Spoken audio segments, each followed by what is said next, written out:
Welcome. I'm going to hand over straight to Andrew for an introduction, and then I've got a little bit to say before we hear from our panelists. It's an exciting day. Let's get started. Hi, Andrew. Thanks, Davina, and good morning, everyone. And thanks, everyone, for attending this morning. I can see we've already got over 100 people on, so and we have over 200 people that have signed up. So let's see what happens as the morning progresses.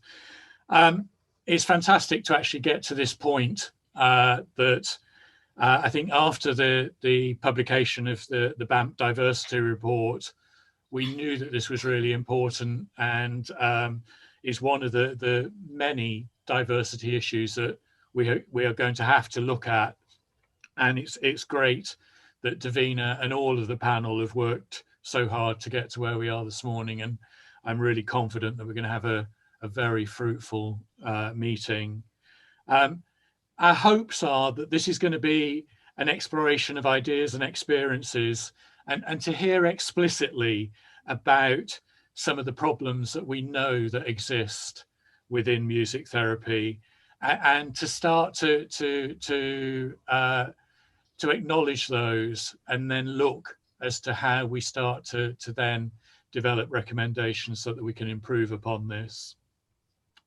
I think it's also really timely after the Wendy McGee session at the conference, and then being followed up by Davina's amazing podcast with Luke, which if you haven't heard that, I'd highly recommend it. And of course, that's available on the BAMT website. I hope that I get a chance at the end to thank the panel. In advance, I'm going to do that. The work that you have put in already is phenomenal, and your contribution is truly valued. I'm really looking forward to seeing what response we get today. Thank you, everyone. Thank you, Andrew. So I've got some bits to talk about first to frame the day, and I've written it out because otherwise I'll forget everything. So forgive me if I'm reading, but I'll come back to you.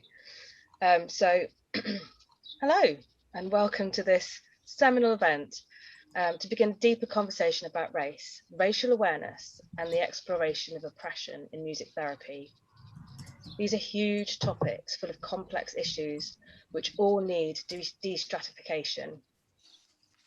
In the first instance, this event is the first one of a series of conversations that will continue to dig deeper to ensure that diversity at last will start to see systemic change for the better. In the light of the recent conviction of Derek Chauvin, there's a sense that finally the idea of justice for those who experience overt and covert racial discrimination is achievable. What we speak about today is not directly relatable, but holds within it the capacity to hold that much pain and disadvantage, and that requires our own justice.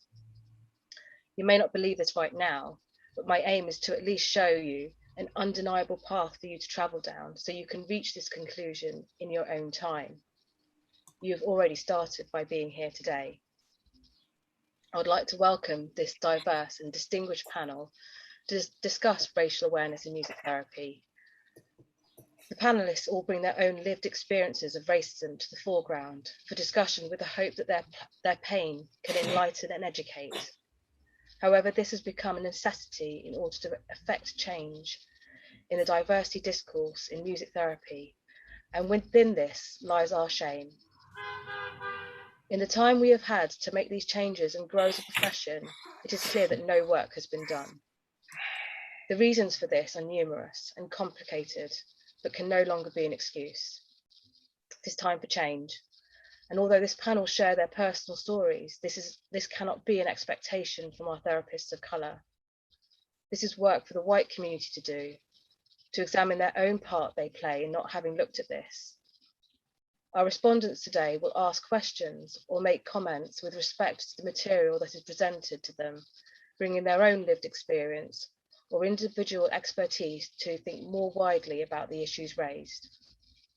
I will allow them to all introduce themselves in due course. So the practicalities. There'll be a short break at 11:45, so you'll be able to stretch your legs and get another coffee. The day will be intense and hopefully engrossing, so looking after yourself is really important.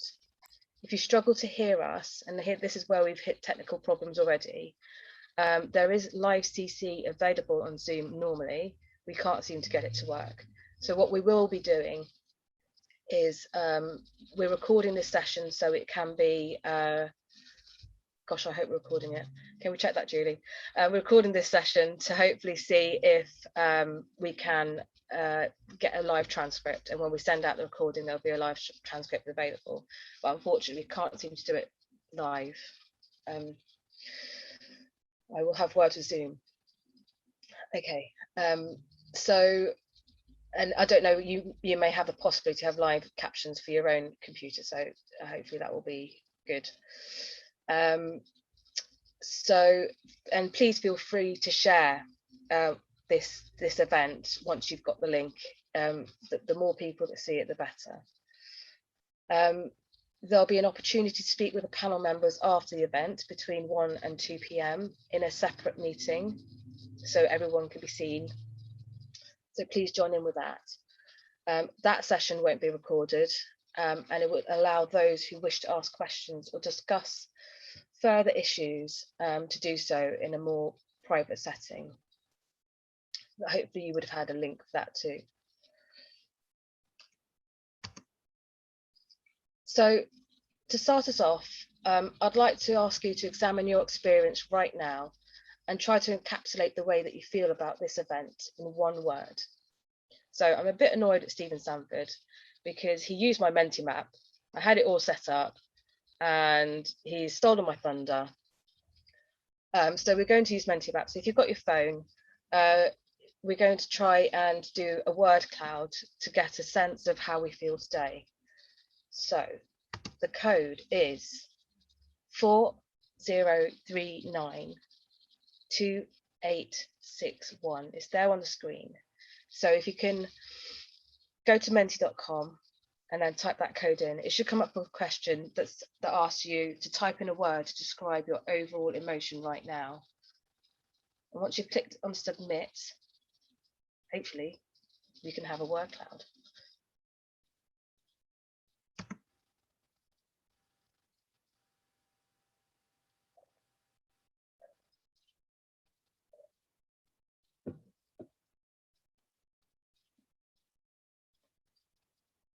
Already we've got a few ones there. Determined, nervous. Yeah, aren't we all? Aren't we all? Excited. Heavy. Heavy's a good one. Can you give out that number again, Davina? Someone's asking. It's at the top there, so it's top of the screen. 40392861.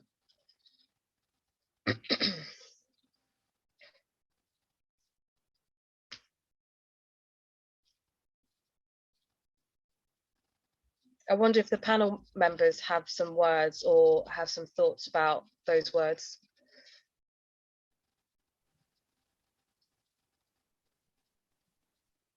Hi, panelists. Just having a look here. Exhilarated, I think, is a good one. Yeah. I'm definitely feeling the adrenaline, you know, this. Sure. Yeah. Yeah, same here. Excited, exhilarated. I think everyone heard our preamble before because we didn't realise everyone was in the room, so everyone knows exactly how we're feeling. Perhaps we swore a lot, I don't know. Davina, I was going to say, sort of listening, kind of really open ears and listening, just to kind of hear deeper than just the norm.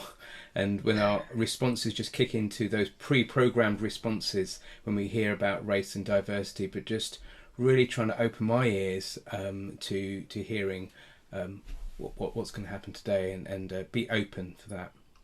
Yeah, I think that's really, really important. I think we tend to sit in this place where we we hear the words and we go, yeah, that'll do. You know, we've sat in on that CPD thing and that's it. But actually, this work is much deeper than that. And really hearing these stories is important.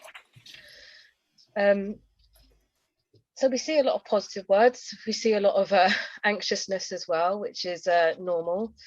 But I would urge you all, and kind of what I've written here, Ray, really to speak to that, you know, what I would urge you all is to use that self-reflection skill set that we all have as therapists, and we apply to our work every day to really open our minds and hearts into this conversation. There is a lot at stake, not only our professional esteem and relevance, but the ability to listen and take in our fellow therapists' experience of music therapy. And for our clients, as employers, we're employees, we're trusted colleagues, we are friends, we are family members. We have a responsibility to understand that our perspectives and the way we view the world is not necessarily true for all. And the issue of oppression has turned a spotlight on this with a sharp focus. So I'd like to show you a TED talk by Caprice Hollins. It is based in the US, so she talks about US experience, and she speaks about training a group from the police. She explores how we can have a conversation about race. It is around 15 minutes long, but it will frame our conversation for today, so I think it's quite important. In it, she refers to Blue Lives Matter, which is a US statement floating around to indicate that the police force lives matter as a reaction to the Black Lives Matter movement. So Alphonso, if I stop sharing, could you share that TED talk as we have practiced so brilliantly in our pre-discussion? Okay.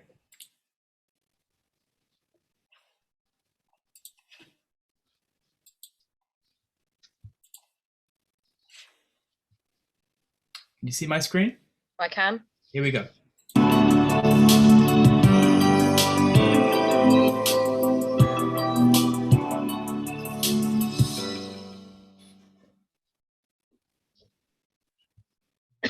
I was facilitating a workshop on implicit bias to a group which included law enforcement. There were about 70 participants in the room, most of whom were white. I knew it wasn't going to be easy, particularly given it was a mandatory learning opportunity, and the fact that I'm a Black woman and a civilian wasn't going to help. Early on in the workshop, I asked one man how he identified racially. It's best not to assume because you can't always tell based on the color of someone's skin. I've made that mistake before. His response, American. In that moment, I knew he was white. We don't know how to have healthy, productive conversations about race, racism, and race relations in this country. Many white people grow up in towns where there are very few, if any, people of color. Even those who do grow up in diverse communities will say race wasn't talked about. And then there are those who are taught racism is a thing of the past. So it's usually not until white people leave that town, go off to college, date a person of color, or join an organization where they begin talking about race, or even exploring what it means to be white. But parents of color, of children of color, tend to talk with their children about race. Most of us can tell you an early experience of racism. So by the time we become adults, not only do we understand what it means to be a person of color in this country, we're more prepared for the experiences we're likely to face. Our differences in experiences and what we've been taught cause white people and people of color to take very different approaches to race conversations. People of color will often speak to our collective experiences. For example, Black people will use language like we, us, and my people, acknowledging our identities make us a part of a larger group. White people, on the other hand, are encouraged to operate under colorblind thinking. They'll take three approaches that ignore the impact of race on our daily lives. One common way white people will engage in race conversations is the universal approach. The universal approach is when white people react to racism by saying, we're all human, we all bleed. Why do we have to talk about differences? Talking about differences just divide us. Talking about differences doesn't divide us. It's not acknowledging racism still exists and not talking about it that does that. Yet we're all human. We all bleed. Y'all, before stepping on this stage, I didn't think to myself, I wonder how many watching will be human. That we're all human should be a given. Speaking universally does not move race conversations forward. We do need to keep it as a part of the conversation because, quite frankly, we don't treat everybody in this country as if they're human. But that's not what race conversations are about. Another common way white people will engage in conversations about race is the individual approach. The individual approach is when white people talk about who they are as individuals. I have children who are Asian. I work with someone who's Latino. My best friend is Native and my favorite. I don't care if you're black, purple, blue, or green. When you try to hold them accountable for that thing they said or did that was offensive. These are all attempts at colorblind thinking. I want to pause here for a moment and let my white brothers and sisters and non-binary friends in on a little secret.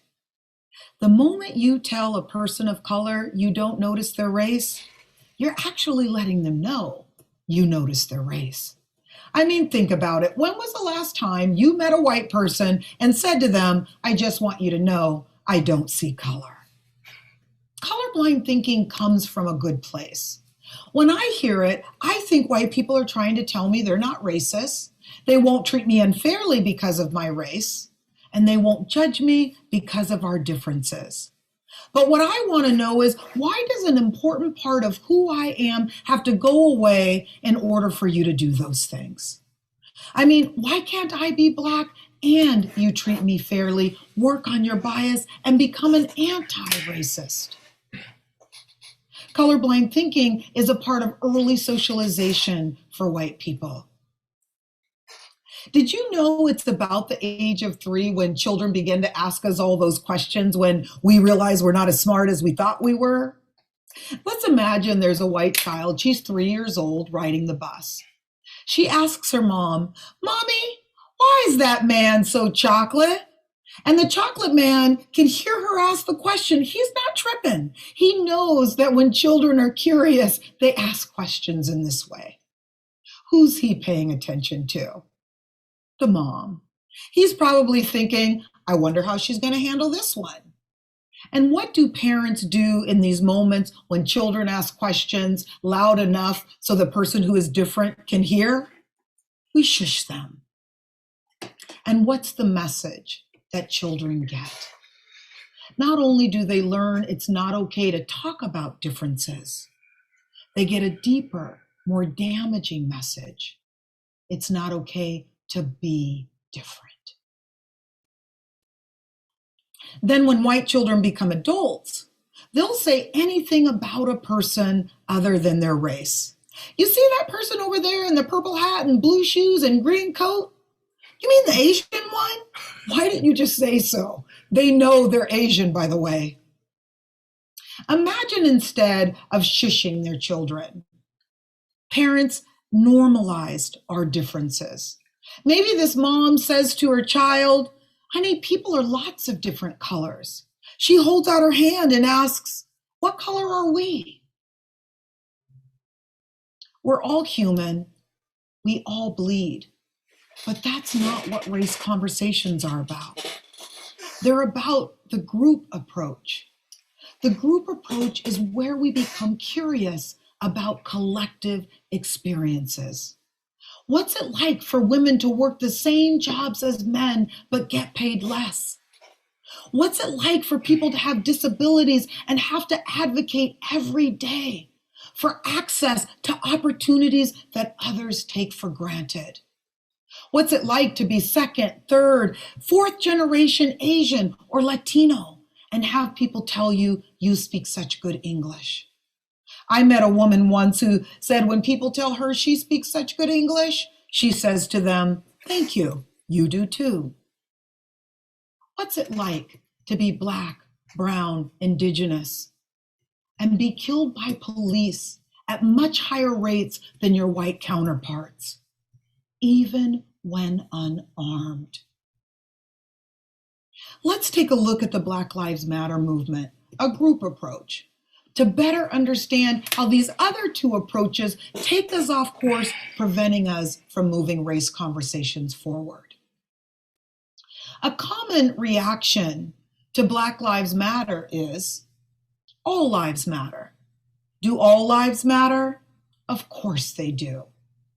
And if you're still contemplating whether all lives matter, you're thinking about this way too deeply. Yes, all lives matter. Another typical reaction to Black Lives Matter is, blue lives matter. Do blue lives matter? Of course they do. Blue Lives Matter is an example of the third approach white people take to race conversations. It reminds me of times when my husband and I will argue. I'll tell him something he does that bothers me. He'll defend himself by saying, "Well, what about when you do?" And he'll start listing off all these things that I do that bother him but have nothing to do with what I was trying to bring to his attention. This takes the focus away from my concern and places it on his. Listen, I can't imagine what it would be like to have a job that was so dangerous. Every time I left for work, I didn't know if I would ever see my family again. But the saying Blue Lives Matter wouldn't exist if it wasn't for Black Lives Matter. It is a reaction to the Black Lives Matter movement, and it is another group. Black people were never questioning whether blue lives matter, nor were we suggesting that all police are bad. In fact, Blue Lives Matter fails to recognize that Black people also have loved ones in our lives who are in law enforcement. And besides, people are not born blue. The Black Lives Matter movement is about structural racism. If we are ever going to effectively address race, racism, and race relations in this country, it means we must also talk about what it means to be white. Our white brothers and sisters and non-binary friends struggle with this. They're not used to looking at themselves as a part of a racial group. If you are white, one way you can assess whether taking the group approach to race conversations is difficult for you.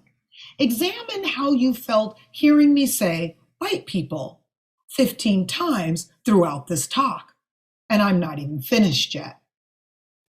You may have thought to yourself, I'm not like that. Why is she trying to make us feel guilty for being white? Or maybe you shifted the focus to your own marginalized group. What she needs to be talking about is gender equality. Poverty is the real issue. What about disabilities? Nobody seems to be talking about that. Or maybe you went to your relationships. I dated a Black guy as proof you're not like one of those white people I've been talking about. This, in part, is what it means to have white privilege. The individual white you is innocent until you prove yourself guilty. People of color rarely get to be seen as individuals. We are guilty until we prove ourselves innocent. When white people go to the universal, to the individual, or deflect the conversation to another group experience, they're actually colluding with racism.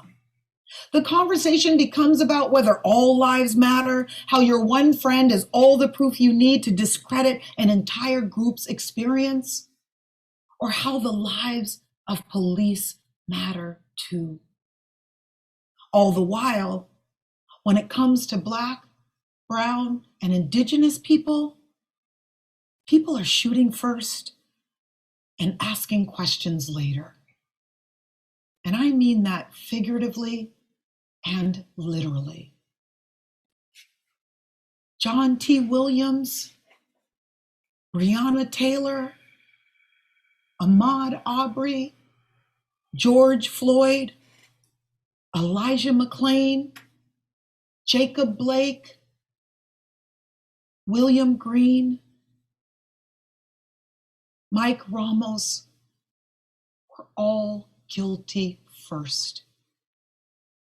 Their race a threat, the given of their humanity disregarded, ignored, forgotten. Their individualism negated.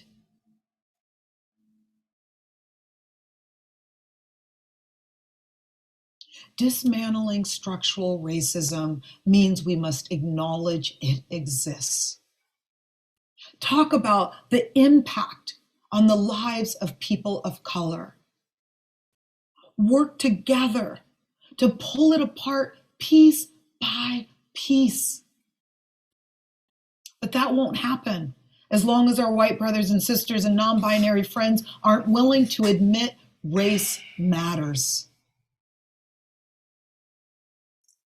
So what can white people do? Deconstruct how you've been socialized and reconstruct a new way of being. Rather than seeing differences as negative or pretending you don't notice at all, recognize that it is our differences that make America great. Become aware of your bias, acknowledge your whiteness and the privileges it holds. Take the time to learn about diverse group experiences and listen and believe the stories we tell you. Learn to become comfortable with the discomfort. Lean into it, feel it. Wonder where it's coming from. Unpack institutional, systemic, and structural racism. And then join us in taking action to advocate for change. Because yes, we're all human. And yes, we all bleed. That's why Black Lives Matter. Thank you.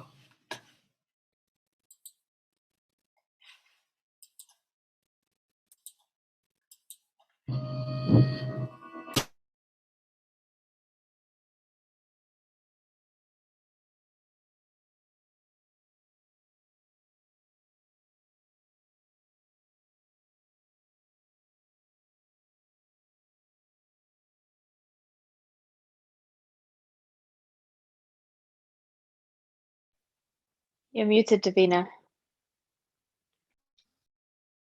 Of course I am. So you can see from Caprice's talk, racism exists. And even though this is based in US experiences, we can draw parallels with her words. I like the bit where she says that we prepare our children for these conversations and realities. I wonder how many of us here have. I know that I have because I have to. My daughter doesn't have a choice in whether she experiences it or not. I remember a conversation with my dad when I was a preteen, where I, with the confidence of youth, battered back the idea that I would encounter racism in my life. He nodded sagely, perhaps in the hope that it was a prediction for the future. However, it was clear from this event and the TED talk we had just seen that it didn't just go away. So I prepare my daughter for an adolescence of having to fight the same problems we had all thought had diminished, maybe even been eradicated. People in the know will laugh at my naivety. I really thought it was no longer an issue, or that my experience was singular. Perhaps that speaks to some of the isolation that people feel when they experience racism. And to some extent, I still hold that attitude. You notice that I mentioned my daughter's adolescence and not her entire life. I'm hoping that the landscape will change by the time she's an adult. She's currently 9 years old. So Caprice highlights many of our defences that emerge in these conversations in her talk. I certainly have recognised some of these defensive responses both in myself and in the people that I have had conversations within the time that I have started to talk openly about this. There's a quote here from Anne Bishop's book, Becoming an Ally. She says, when attending a community meeting about race, as always, I was wrapped up in worry about doing and saying the right things, and more importantly, not doing or saying the wrong things. I was feeling defensive about every suggestion that white people might be racist, because I certainly wasn't. How did I know this? Racists are bad people with nasty attitudes towards those who are different. I was good. I had good intentions. And that's what counts, right? I had never done anything to hurt anyone. I didn't think less of people because of their colour. Why? Some of my best friends... ... She goes on to explain how at this meeting she was able to hear a message of using her position and privilege to let go of the defensiveness and guilt she felt when confronted with her whiteness. She described as being able to leave all of that in a heap at the meeting, on the floor, and starts to accept the fact that she was a racist. How could I not be, she says, and take up the role of responsibility instead.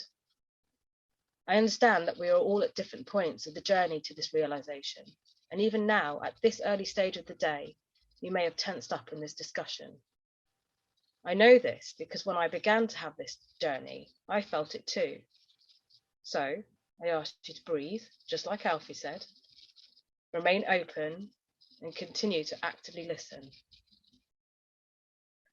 In this time we have together today, I hope to start our own conversation within our profession that other organisations seem to be having too. We have a responsibility more than most to be thinking about this, not only because we work with music, which is inherently so diverse already, but our clients come from a multitude of backgrounds. Not only this, at times our clients of colour are referred to us for reasons such as mental health issues, anger or behavioural issues, which is common ground for white clients too, but arguably is further inextricably connected to their lived experience of being a person of colour. It is well documented that Black men in the mental health system are more likely to be over-medicated and institutionalised for longer periods than their white counterparts. We start to pick apart the reasons for this. We can see how that Black man was a Black boy in a system that expected the worst and engineered his experience to keep him in a position of oppression.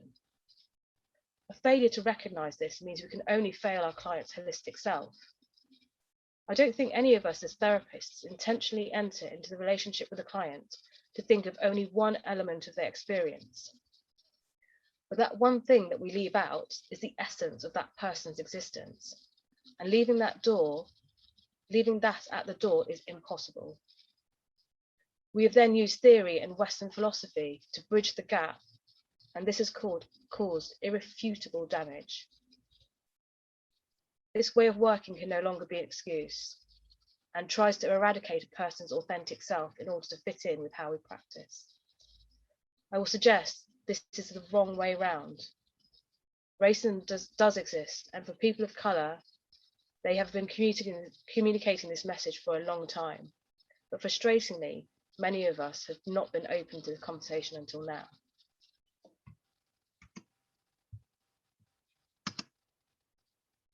There are so many aspects of diversity that need addressing. However, in the short time we have together today, we are not going to be able to cover everything, and indeed anything, in great depth. Issues of disability, gender, sexual orientation, and other protected characteristics are just as important to address, and BAMT will hold meetings in the future to discuss these.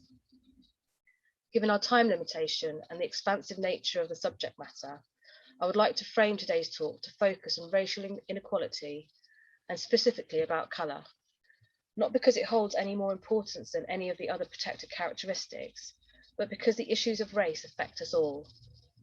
As a profession, we need to start somewhere, and this is a good place to start, given our clients and therapists of colour are being impacted by this right now.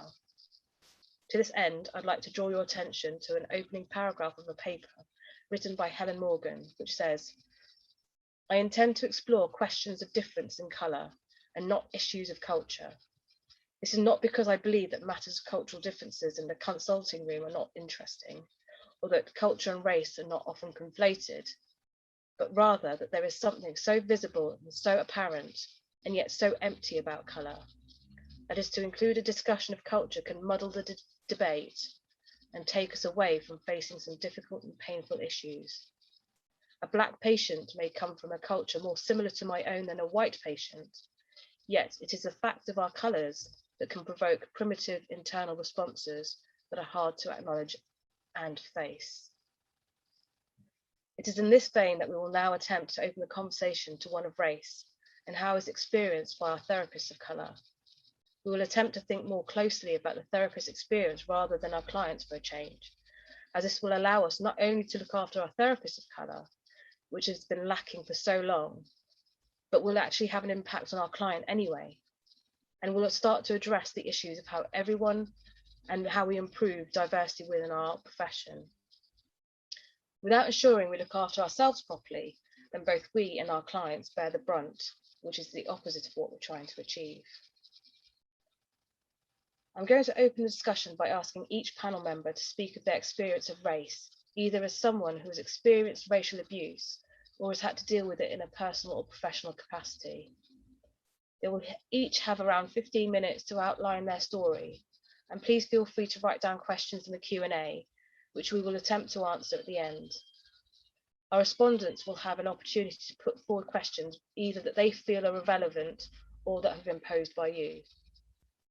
In this area, these stories are born out of personal pain and experiences built up over lifetimes, sometimes over generations of oppression. The pain is real and present and does not go away with time. In fact, as we all know, the inability to express these incidents has a more damaging impact. We have some statements to share to ensure that we're all able to have this conversation in an open way. This subject matter is difficult and painful. Whilst you all have a choice as to whether you verbally or visually participate today, please remember that people of colour don't have the option to opt out of experiencing discrimination. They wear their disadvantage on their skin. Being present, even in uncomfortable moments, shows support to really engaging in this conversation and a commitment to the journey to real change. It has become a bit of a standardised parameter to offer a safe space in order to have these types of conversations. I'm going to make it a point not to offer this, as the implication is that I will be able to give you that, regardless of what will be discussed, and that is not possible. It is likely that the reaction to some of this would make you uncomfortable and perhaps unsafe, which needs to be embraced, so offering safety is difficult. The question also needs to be asked about whose safety are we trying to promote? People who have been affected by issues of race have not had the privilege of safety in any of their conversations. And I would even suggest that the dominance of people of colour on this panel can feel threatening. I say this because over this year, I've been in spaces where my colour has been celebrated and used for good, and I've been in the majority. So when I enter into white spaces again, I have to physically and psychologically shift my presence to encompass that and put on that armour in case those microaggressions surface. So instead of offering the impossibility of unmitigated safety, I will try to offer resilient and a challenging space, a space for active listening and a receiving of experiences. We will endeavour to make this space as open as possible in order for this conversation to move forward. I encourage you to breathe and examine yourself before jumping to places of hurt or defensiveness. The language we will use today will be difficult if you have not soaked yourself in this word till now. We will be using terms such as people of colour, black, white, brown, racist, white privilege, systemic racism, white supremacy, BAME, EDIB, and maybe many more which you may or may not have come across before. Listen and believe the stories we tell you, says Caprice Holland, stated in her TED talk. I am asking you for the time we have together to embrace vulnerability and use your compassionate skills to leave aside disbelief and defences, to really hear what is being shared and said. Only in this way can we start the journey and move forward. And on that note, I would like to introduce Alphonso to speak about his experiences. Thank you, Davina. And, it was really interesting watching that Caprice TED Talk. I haven't actually watched it, so I hadn't actually watched it, and a lot of that resonated, so let's go. So I was born in Jamaica in 1963, and my mum and dad came to the UK with around 3 months into my young life. So my parents, they were part of the Windrush generation who brought into the dream that a better life awaited them in the UK. So back in Jamaica, they actually referred to the UK as the motherland. The motherland didn't quite deliver on the dreams my father hoped for. And he actually suffered horrendously with racism that was prevalent at the time, and subsequently had several breakdowns and was eventually diagnosed with schizophrenia when I was around 4 years old. He was sectioned many times throughout my childhood. And, right up till when he passed away in his 70s, 2 of my other brothers have actually gone on to be ravaged by schizophrenia and other forms of mental illness. I learned to play the piano in church when I was a child, and eventually the guitar. And essentially, I played music to escape home life, to drown out the chaos. It was humble beginnings for me. I was the only child in our family to make it to university, and I graduated with a degree in sociology, psychology back in 1985. So my dissertation back then was on ambiguities in the diagnosis of schizophrenia amongst ethnic minorities. I was the only Black person on the course. So my first job, around about 23 after I graduated, was as a welfare officer for Reading Social Services. So I was part of an Afro-Caribbean support team that was going into prisons, supporting inmates on remand for murder, rape, drug dealing, you name it. So if they were acquitted, it was my job to actually match their needs to some of the plethora of agencies that existed that could possibly help them to reintegrate into society and keep them on a straight and narrow path. I mean, it was an amazing few years of having that experience, and it connected me vociferously to the negative ravages of racism, just seeing them in prison, telling me about their experiences, and that whole self-destructive and negative mental states that could generate. I wasn't quite ready to actually dedicate my life to that career, and I wanted to just get out there, make loads of money, buy a house, and social services wasn't offering any of that at 23. And it was like a dead man's shoes. I'd have to wait till I was in my 40s, and that seemed so far away. So I decided to go into a career and sell software. I couldn't get a job because I didn't have any sales experience, and it wasn't easy to get into sales. All the agencies turned me down. So I decided to sell double glazing, and because it was a self-employed position. And it gave me great training. So it was self-employed, great training. And yeah, so that's what I did. So, I look back at that job, and that was one job actually that really helped me to develop resilience and determination, knocking on the doors of white middle-class people. It was a chapter that wasn't in the manual, that they missed out the manual because no one actually told me knocking on the doors of white middle-class people and how to overcome the objections that were going to occur. So, in the first few days, knocking on doors, I experienced the most horrendous racism. Just, people shouting, nigger, get off my property. It was horrendous. Honestly, it was just shocking. And that kind of abuse I got took me right back to when I was 5 years old, when I used to hear people driving up, the car would slow down, windows wound down, and they'd shout, nigger, go home, and then speed off again. I experienced that loads growing up. and you get that feeling in your stomach.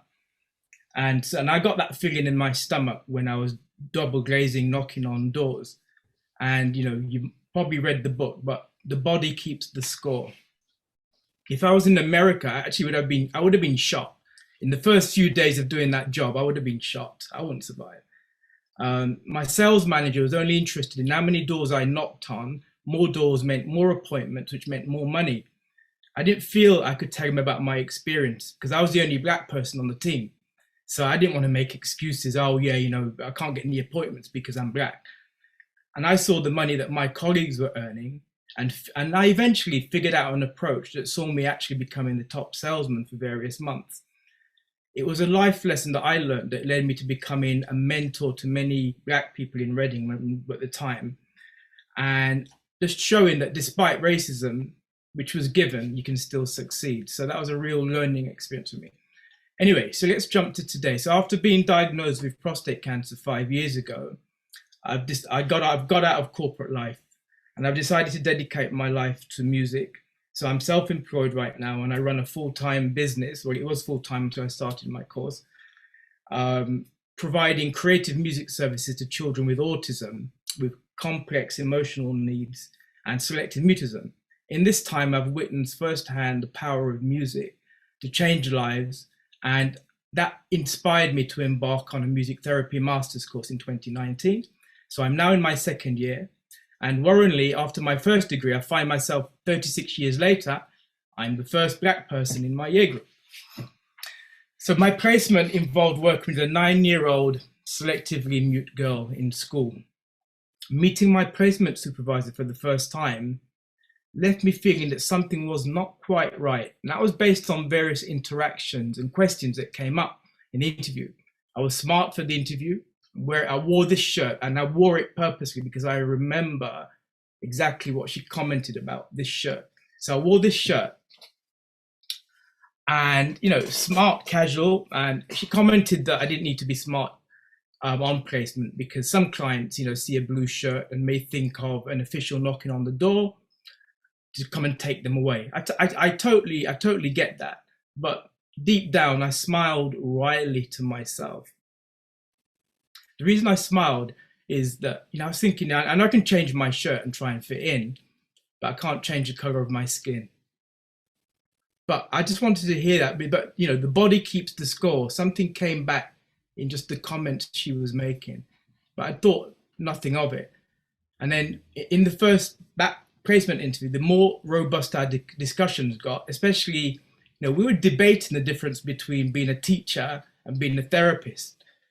The more we had these little debates, I was trying to sell myself, and I kept giving examples of, look, I've worked with selectively mute children for the last 5 years, she kept telling me that, this is only a 3-month placement.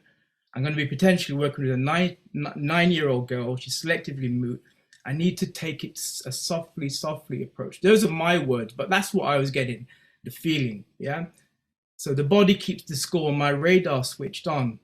You've got this stereotype out there of this aggressive, loud black male, which isn't trained in white society.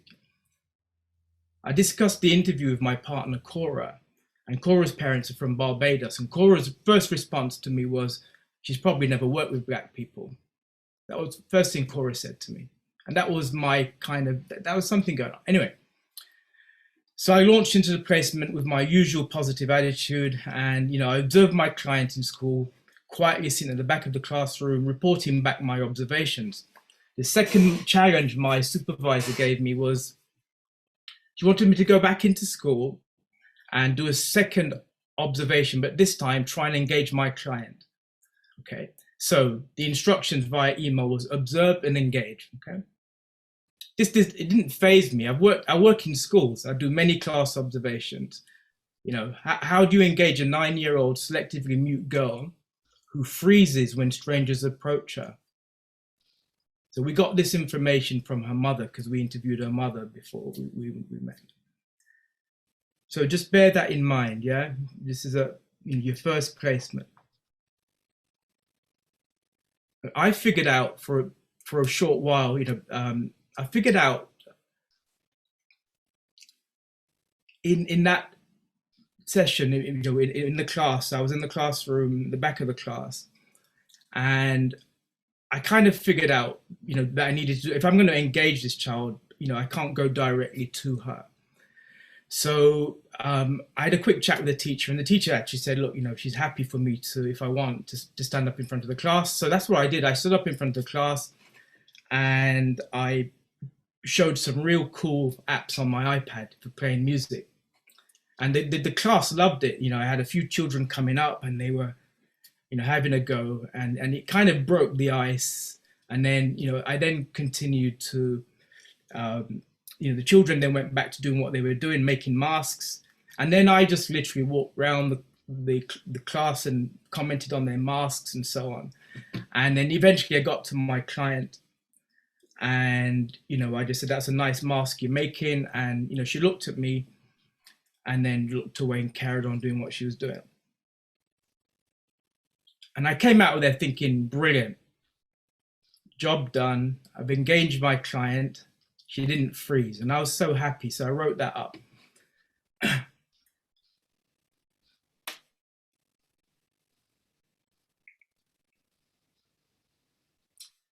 So what happened next? My supervisor found out later, from the report that I sent her, what I did in class. And even before I got home, what she'd done, she phoned my clinical supervisor at university, and she went absolutely ballistic. And, I spoke to my clinical supervisor at university that evening because she said, look, you need to speak to me before you speak to your supervisor. She is hopping mad. And she was mad because she thought I'd compromised the therapeutic relationship. By standing up in front of a classroom, I was appearing as a teacher, not a therapist, to my client. And she was really angry about that.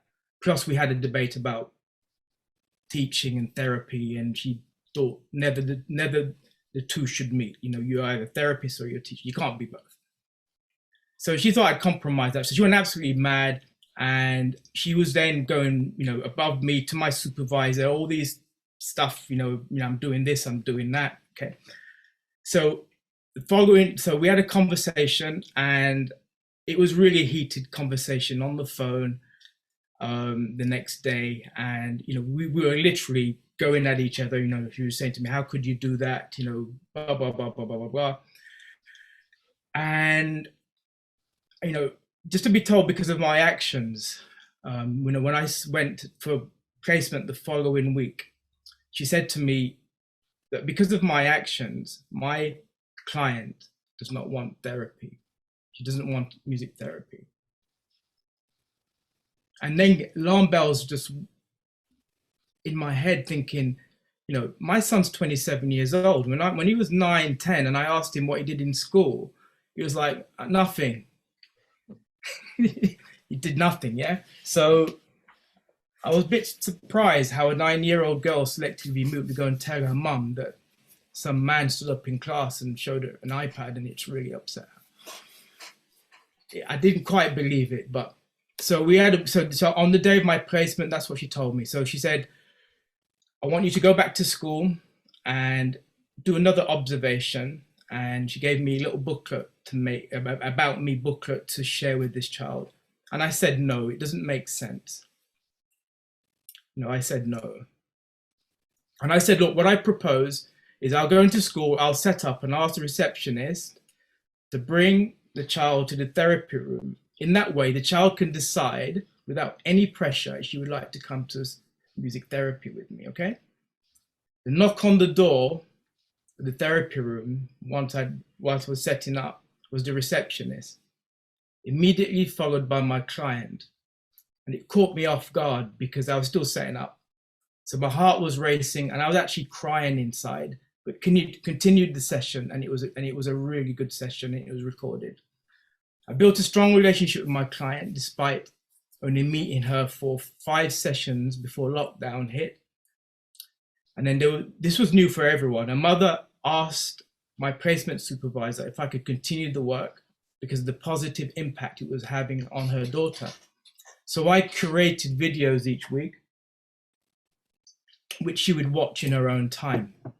I received a few emails from my placement supervisor, from my client's mother, saying how appreciative she was of her daughter receiving these videos. So she used to, I used to make these videos. I was not online with her. I made a video, sent them to her, and she'd watch them in her room, okay?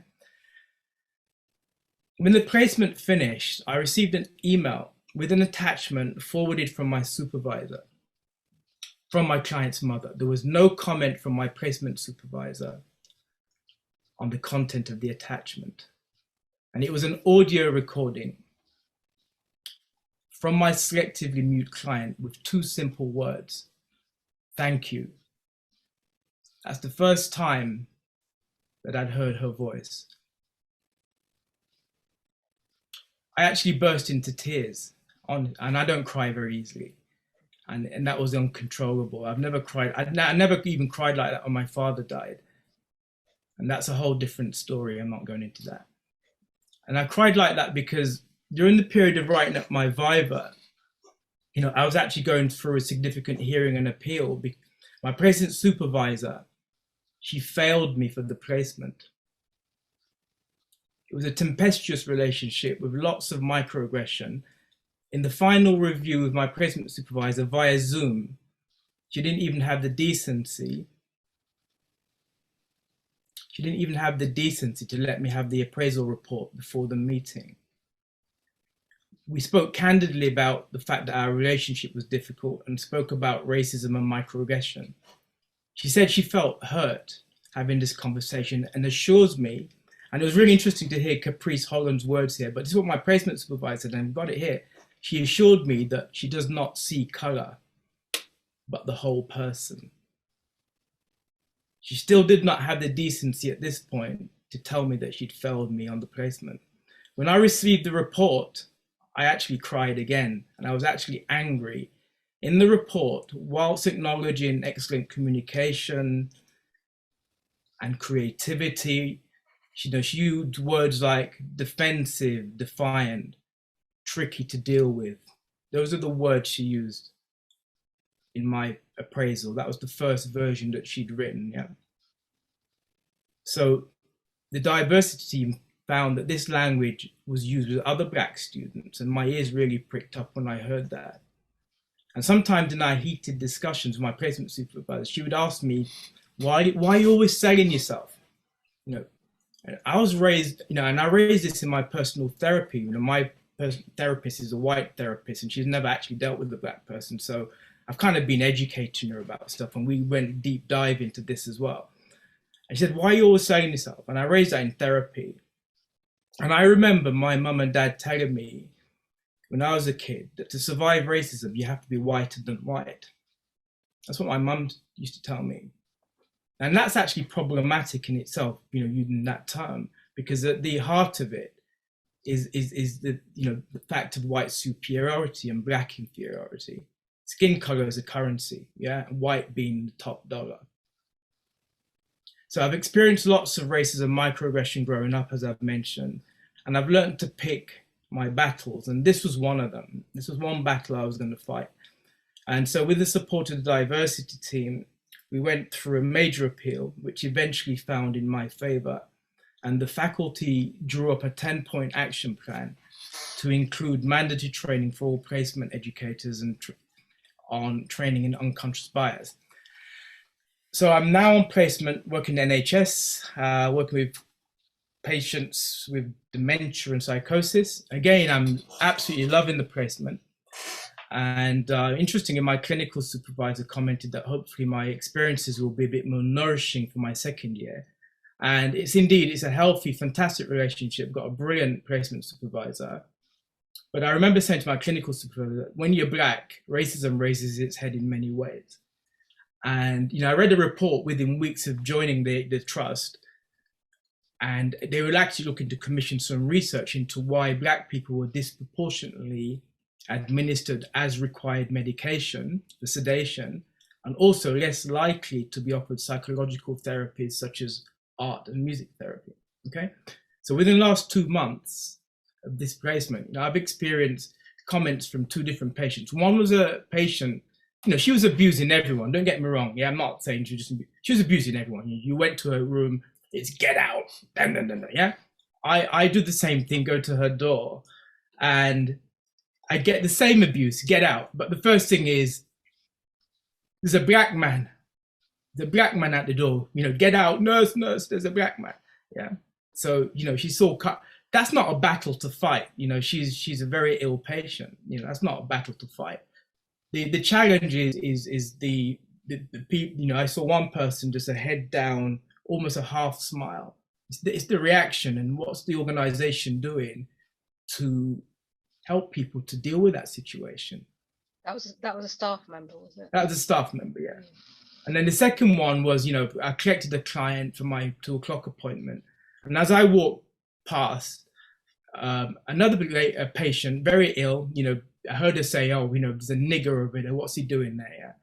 And again, that's not a battle to fight. But again, another staff member, I don't know. Did they do anything? I don't know. I was too busy. I wanted to get my client and carry on. Okay. So the bottom line is we need to address the elephant in the room, and that's of white superiority and black people being made to feel inferior, and that unconscious psychic disparities that this creates. And this being is etched into our psyche after many years of colonialism. I'm comfortable with my black skin. I've learned how to, think and grow rich, rise up above all of this. I'm in my 50s. I'm not fazed by this, but I wonder how many black students would have survived their first year with this experience. I wonder. After 36 years away from academic sector, I'm back and I still see us struggling with the same issues. I'm passionate about music therapy. I want to see more people accessing and learning about this beautiful discipline. So yesterday's gone, tomorrow never comes. My question is, how are we going to start this journey to become more reflective and help the profession to become that shining example of diversity and inclusion? And then just to finish, I've just got a couple of slides I'm just going to put up. So let me just share my screen. And let me just put this up very quickly. Can you see my screen okay? That's great, Alfie, yeah. So the question was, is this student ready to pass? I've already said, no, I'm not ready to pass. Some of the positives that were mentioned was confident verbally, good communicator, express thoughts and ideas, blah, blah, blah, blah, blah, blah, blah. Yeah, so there were some very good words in there, yeah, okay. Negatives, I mentioned it, slightly tricky. These are words, I'm not making this up. These are words taken out of my appraisal, yeah. Slightly tricky to work alongside. Did not always show open body, yeah. Defensive body language, yeah. So yeah, I'm unconsciously thinking, going back, the body keeps the score, remember? I'm going back to 5 years old and these feelings, and I'm feeling defensive because some white person is, yeah.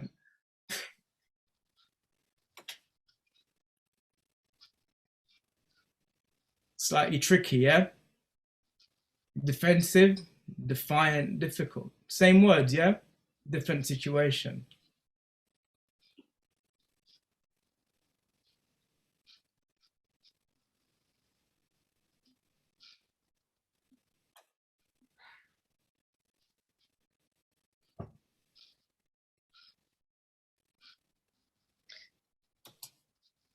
So the outcome from the appeal, these are some of the things that was came out and recommendations that came out. So I'll let you read those in your own time.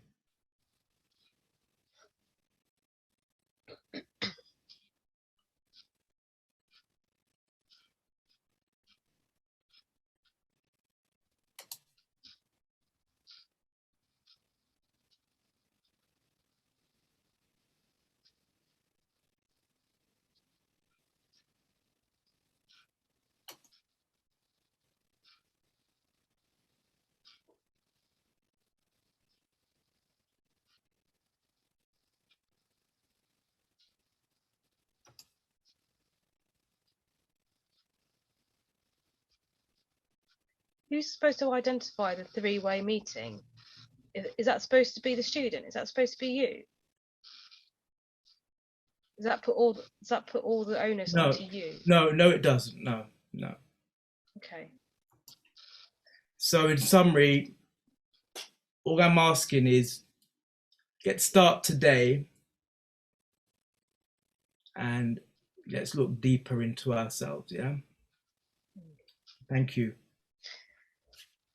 Thank you, Alphonso. Look, you brought up so much in that this, and I'm conscious of time, but hopefully in the questions we can pick apart a little bit. But the one thing that I wrote down there was you kind of, in a blasé way, having to say that you had to educate your therapist on being Black.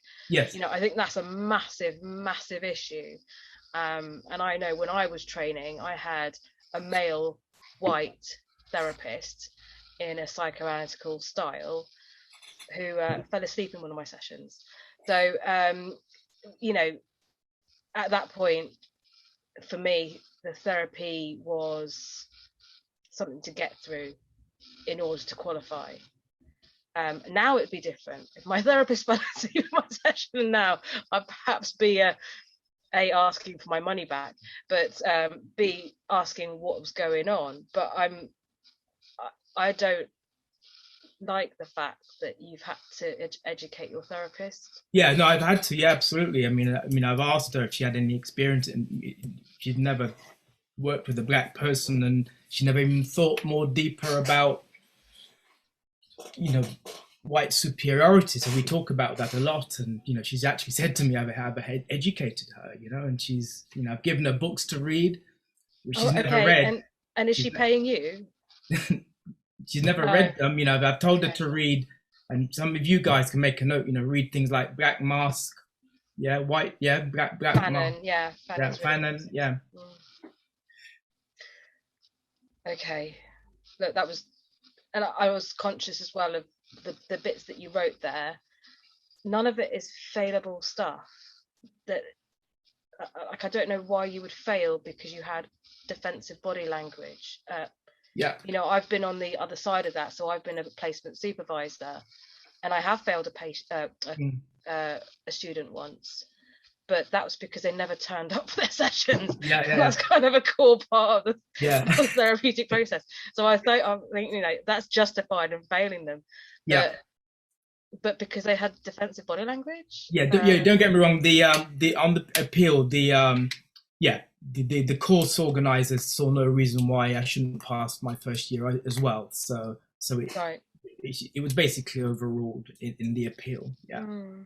But what a stressful thing to have to go through. It was, yeah. I was doing my Viva at the time. Ugh. Yeah. And it's a difficult course anyway. You know, that training to be a therapist is very difficult. Thank you for being here and continuing. That's what I say. We're going to move on. Denise, hi. Hello. Hi. Shall we start the conversation? Sure. Okay.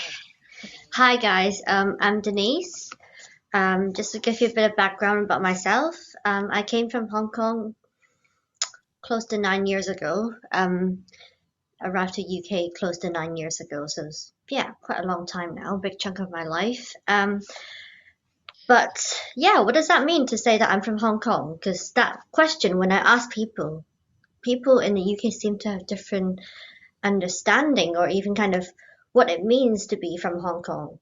Yes, we used to be part of the British Empire, part of the colony. I was born when it was still during colonial time. Okay, but what does that mean to be now in the UK, where I chose to come to the UK as an adult, and also I chose to stay? And what does that mean to be living in this place where people will judge me by the color on the street? You know, you get yelled at. And I came from a place where Hong Kong is majority of Chinese ethnicity, and you can tell I'm Chinese ethnicity. I don't call myself Chinese, but that's my ethnicity and that's my skin. So what does that mean to be in the UK where people would see race very differently from home? How did I transition that 9 years ago to now feeling, okay, I am minority. I have vulnerable experiences on the street, at work, just anywhere I am, just because of how I look. And how did I go from that place of feeling, oh, I don't want to be part of the minority, which is my initial reaction, and having no words or no way of expressing these kind of difficult feelings, or like, oh, how do I even navigate people shouting things at me on the street, like Alfie said when he used to get people slowing down the car, unwinding the window and shout stuff at you and then going away. I get a lot of that when I was first in the UK, and I felt really personally attacked by these people at first, and I didn't know how to like react to them because I didn't come from a place where I had to experience that. But then obviously by now I'm like, well, it's not personal. But I'm still not quite happy with how I react to people, because there's no way of reacting to these people that can make me feel good, because actually I can't really feel good in these situations. In the end, it's just rude. I mean, they don't just yell like, you see, I don't even know the racist words for Chinese people before I came to the UK. So if I didn't even know that language, how am I supposed to know that it was actually directed at me? It's only until later on that I learned, oh, it's those fake Chinese words. Those are the kind of language they would use. Okay, that's really hurtful. What does that mean? So when I first came to the UK, that's the kind of reaction. I get really defensive. I get really scared of trying to fight back. Also, when you experience those situations when I don't even know how to fight back, usually there's a lot of white people around and no one will say anything. No one will come over and say if I'm okay. No one will a lot of people just kind of stare and then look away, so as if it didn't happen, or like as if they saw it, but then it's not a thing, and they should just kind of pretend that it didn't happen. And I was quite vulnerable and I didn't know how to defend myself. So in the last 9 years. So over time, I have learned to become a bit kind of experiment with how I deal with this. So at some point, I start getting really aggressive at people. And I'll just shout back at them, kind of swear back at them. It's like, go away, sorry, fuck off, that kind of thing. And I'll just try to make a presence and see if people have any other reaction on the street. In fact, no one cares. I can shout back at those people, but no one will actually come and say anything at me and try and help me out, or ask if I'm okay. So actually, in the end, whether I shout or not is down to what I want to do and how I want to respond, and how I want to respond to each attack. But in terms of what that means in the biggest sphere, people seem to have the same reaction. Is this kind of completely silent bystander, completely silent. And what does that mean as a society when you see stuff happening like this and you're just a silent bystander? And then a few years ago, obviously, there's the Brexit vote. That was my first time feeling that in the UK, not just these outright bigotry that I experienced, but the fact that people are just really unwelcoming to live in this country where when I was working in the train station at that time to commute to work, everyone just gave me that cold stare just because of my skin. It's like, what if actually I was born in the UK? What does that mean? I wasn't, so in a way I can always say, oh, I am international. I've got that defense to go back to. But what if I'm not? Why does that matter? Why do you have to judge me by my skin in the end of the day? So I also navigate from being international to now actually feeling 9 years is quite long. I feel, I don't know, I'm sometimes I'll put on the international hat, sometimes I'll be on a BAME hat, because it's at the same time, and in different situations I'll be like, oh, yeah, I feel like I'm here enough, I'm British enough, that why do you have to say this to me? But sometimes I'll be like, but there's this Hong Kong part of me that comes back. And it's like, well, how do I then answer you, because I can also see where you're coming from, but I can also see where I'm coming from. And it's hard to integrate these thoughts. So by the time I enrolled into the music therapy training, I was having these existential stuff where I'm like, oh, where is my home? What does that mean to be living in the UK, choosing to be in the UK, where people don't like me? People don't like me by my skin. They don't even want to see me exist in this sphere. Like, what does that mean to call this place home? And at the same time, Hong Kong is also starting to have their identity crisis within Hong Kong, where it's like massive political changes. And what does that mean to be from a place where that identity is also changing? It's going away from Britain, obviously, going into China, but also there's a lot of people who are like, oh, we want to go back to colonial time, and there are people who don't want to. And what does that mean to live in this sphere where I'm like, well, I've lived 4 years of colonial time. That does not mean anything. I've not witnessed it. But at the same time, I'm here in the UK, where I'm feeling the colonial kind of grip, and how I definitely don't want Hong Kong to go back to that. But at the same time, I also don't want Hong Kong. So there's a lot of like debate going on. What does that mean to be, living in this where it was the colony, and how the people here treat me almost like I'm like, it's not quite the same kind of citizenship. And so going into the therapy training with all these backgrounds, sorry, that was a lot of background. I intended to speak a bit less of that. Going in the training with this background, I began personal therapy is where I actually started really figuring out what it means to stay here and what it means. Where is my home? So at this point in life now, which is, I finished the training, I am more comfortable to say that I am both from Hong Kong and also British. I am happy to say both, but it will be both. It's never going to be one or another. And they're both going to be my home. And that's okay. And that's kind of where I am now. But it's taken me 3 years to say this. And and before I was experimenting with what that means. So why am I mentioning this whole cultural thing? Because basically a lot of the stuff that I experienced on the course, they're not, I had one incident of outright bigotry with a guest lecturer who basically said something about, it was basically in response to someone's nickname on Zoom and saying how, I thought we had a Chinese student in here as a joke. Oh, I thought we had an international student in here as a joke. So you can't say these things as a joke. That's not banter. That's just racist. And I was supposed to be learning from this lecturer. Obviously did no learning. After that whole scenario, I just couldn't learn. I was really upset now. I was like, and I began listening to his whole lecture with a kind of like, oh, he's a racist. Oh, he's quite misogynistic. Oh, like basically I can't help but to put on lots of kind of negative labels onto this dude. And then I feed back to the course leader. I got support from her. She was very supportive on the phone. And then she told his supervisor, which then told him this happened, and he knew that happened. He knew it happened. And then he sent me an apology on behalf of, like, kind of from my lecturer to me. But I was not really happy with receiving an apology because in the end of the day, I'm not ready to receive an apology. I don't really need an apology from him. The harm is done. The harm is done, and he knew that it was wrong, and he still did it. And what does that mean for there's that power imbalance. Like, how am I supposed to feed back to him on the spot? It was on Zoom.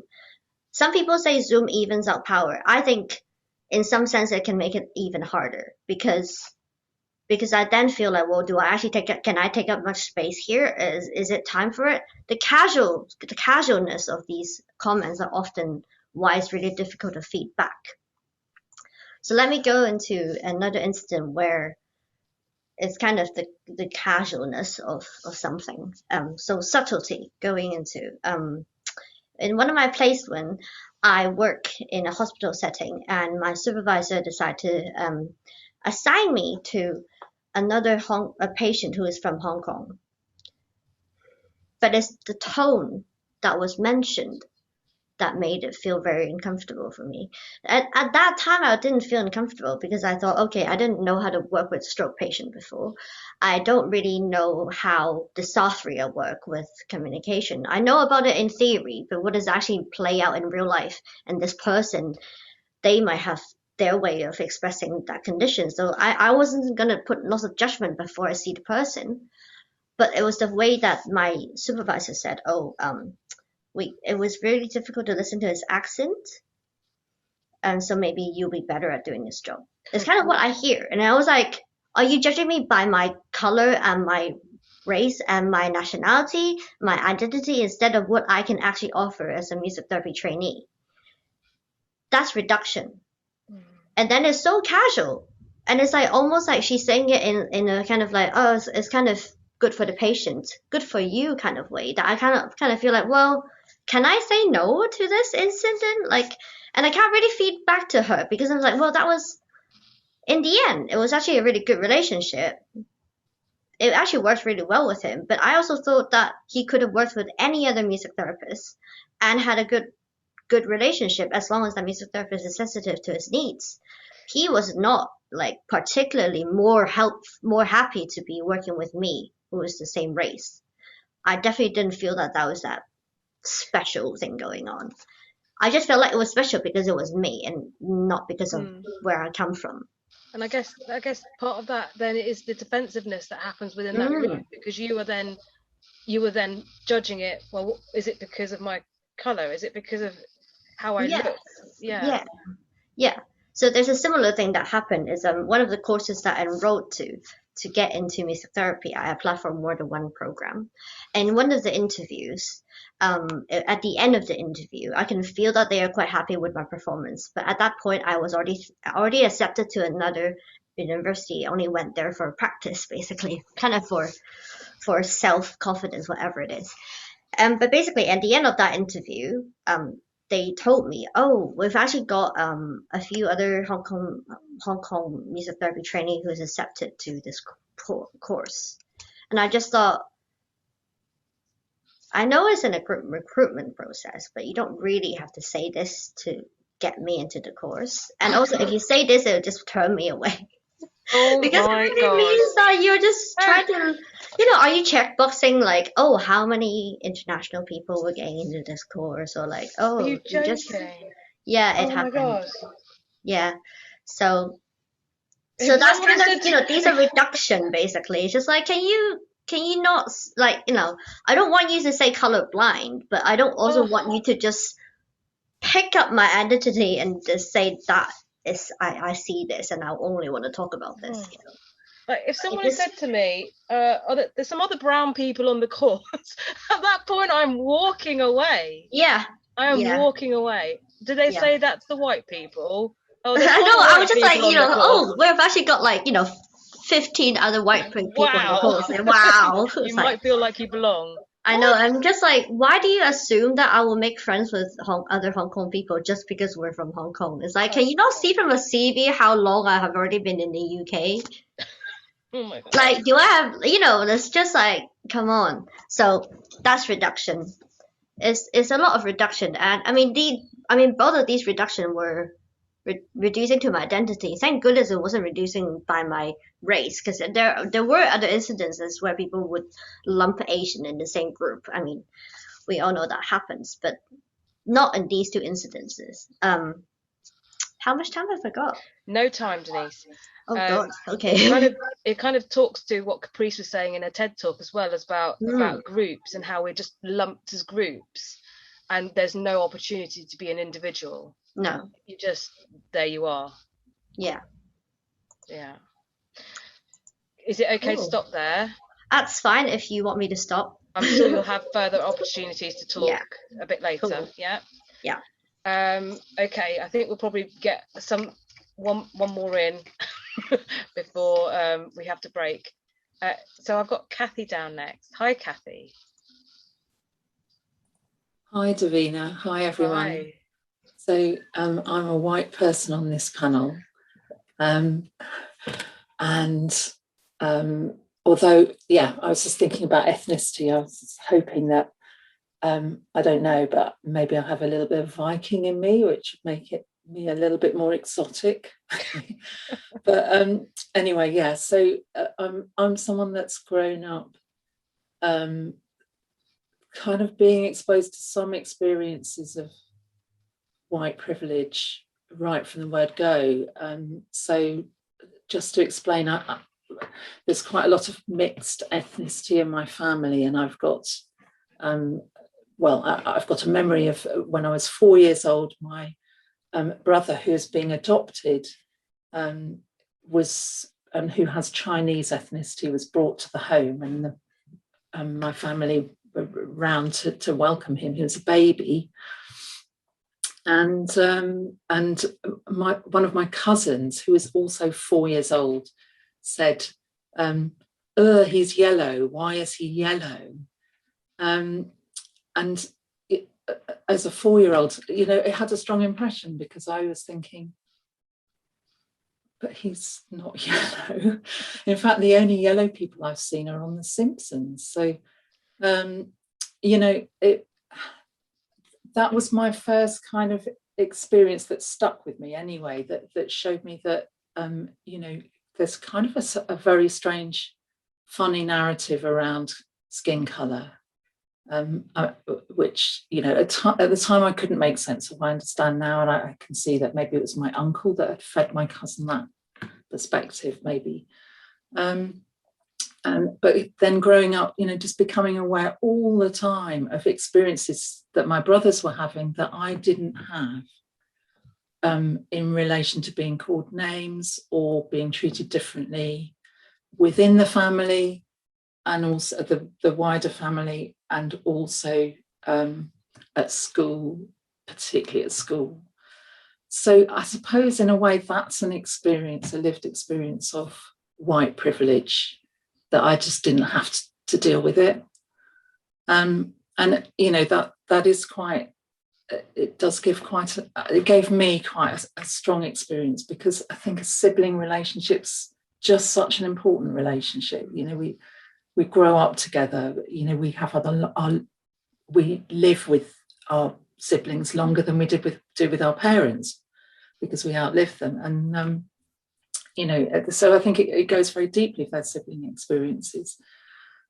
So that's what I do bring into my work in terms of race. It's always been there, and Davina and I we've been talking about race for quite a few years, haven't we? But I'm also, in a very powerful position in music therapy because of my job as a course leader, and it's something that I've always wanted, and I really love my job. But I'm aware that all the time I'm having experiences where there are potential sort of microaggressions or aspects of institutional racism that are sort of occurring all the time. So I'm just going to try and think of one example, maybe, to start the conversation. Yeah.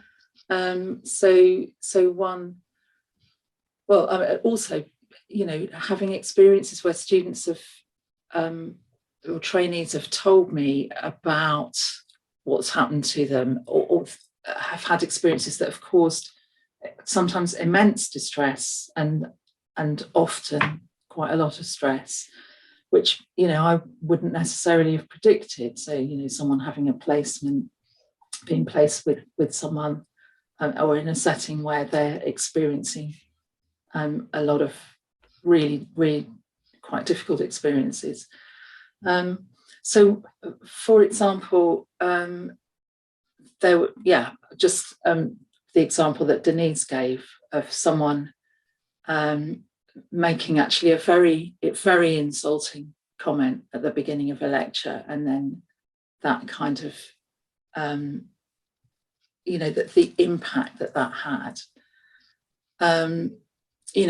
What I need to attend to, I feel, is the distress that it's caused. To feel, the reality of the situation. How is it embodied? How am I responding to that? And then I've got all these other thoughts going in, oh no, it's going to be a complaint, which is the kind of sort of narratives and dialogues I might be having as, in my position. So, then talking to the person that did this and, raising the fact that there's a real issue here, talking to the person that supervises them. And the person that supervised him, I thought would have known better, given his background and track record. But he said to me, do you think that this is a sign of something much more serious with this particular lecturer? Or do you think it was just a mistake? And it was the way he said, do you think it was just a mistake? The first part of the sentence, maybe he was doing his job. He's saying, is there something a bit more serious here? Which I think is a question that must be asked. Trouble, but it was, do you think it was just a mistake? Was kind of, can you say that, please? that was the impression I was getting. And this is just one example of many, just tiny little nuances or questions that allow us to avoid the uncomfortable conversation. So I suppose, what I'm learning and making loads of mistakes about all the time, but must continue thinking about, I think, how does one address that? And I thought that question maybe it's not about that question. So I felt, I said, I can't really answer that. I just, yes, it could be. What I can tell you is that the effect that it seemed to have on the person, it wasn't directed at that person, but how it affected somebody. And they were so distressed that they couldn't take in any of the learning that they should have got, because the workshop was also very valuable, I think, for a lot of people. So it's a sort of immediately closed down a learning experience. Yeah, I think something about microaggressions, isn't it? And I heard Dr. Dwight Turner talking about this last week, where he was talking about it doesn't feel like a microaggression. Micro kind of implies it's a little thing, and maybe it's a little thing for the perpetrator, but actually the one experiencing it, you feel hot, you feel you kind of don't, it's almost like gaslighting. You kind of think, but maybe they didn't say that, maybe they didn't mean that, maybe, and you end up just doubting yourself. But what you're left with is this experience of kind of flustered, and your brain is kind of going off on one. You're then not in the room. You're off thinking about what they mean. Oh, wait a minute, it means I don't belong. Wait a minute, it means that I'm seen as different. Wait a minute, my perception of who I thought I was is no longer true in that space.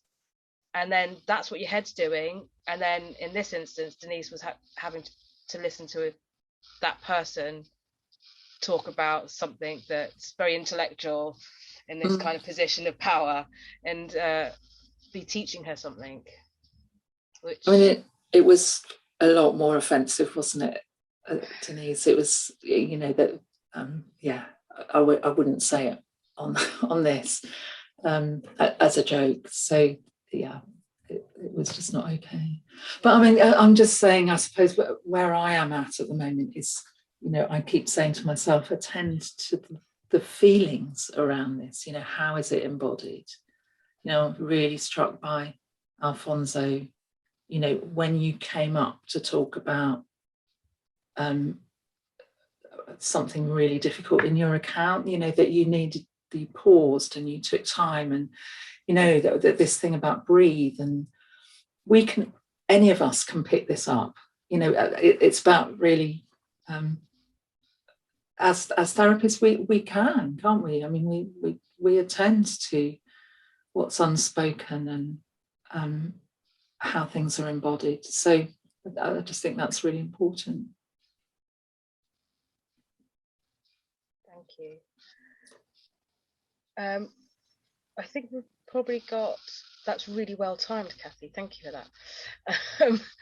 Can I ask Berhanu to step to the mic. Sure thing. Hi, everyone. Hi.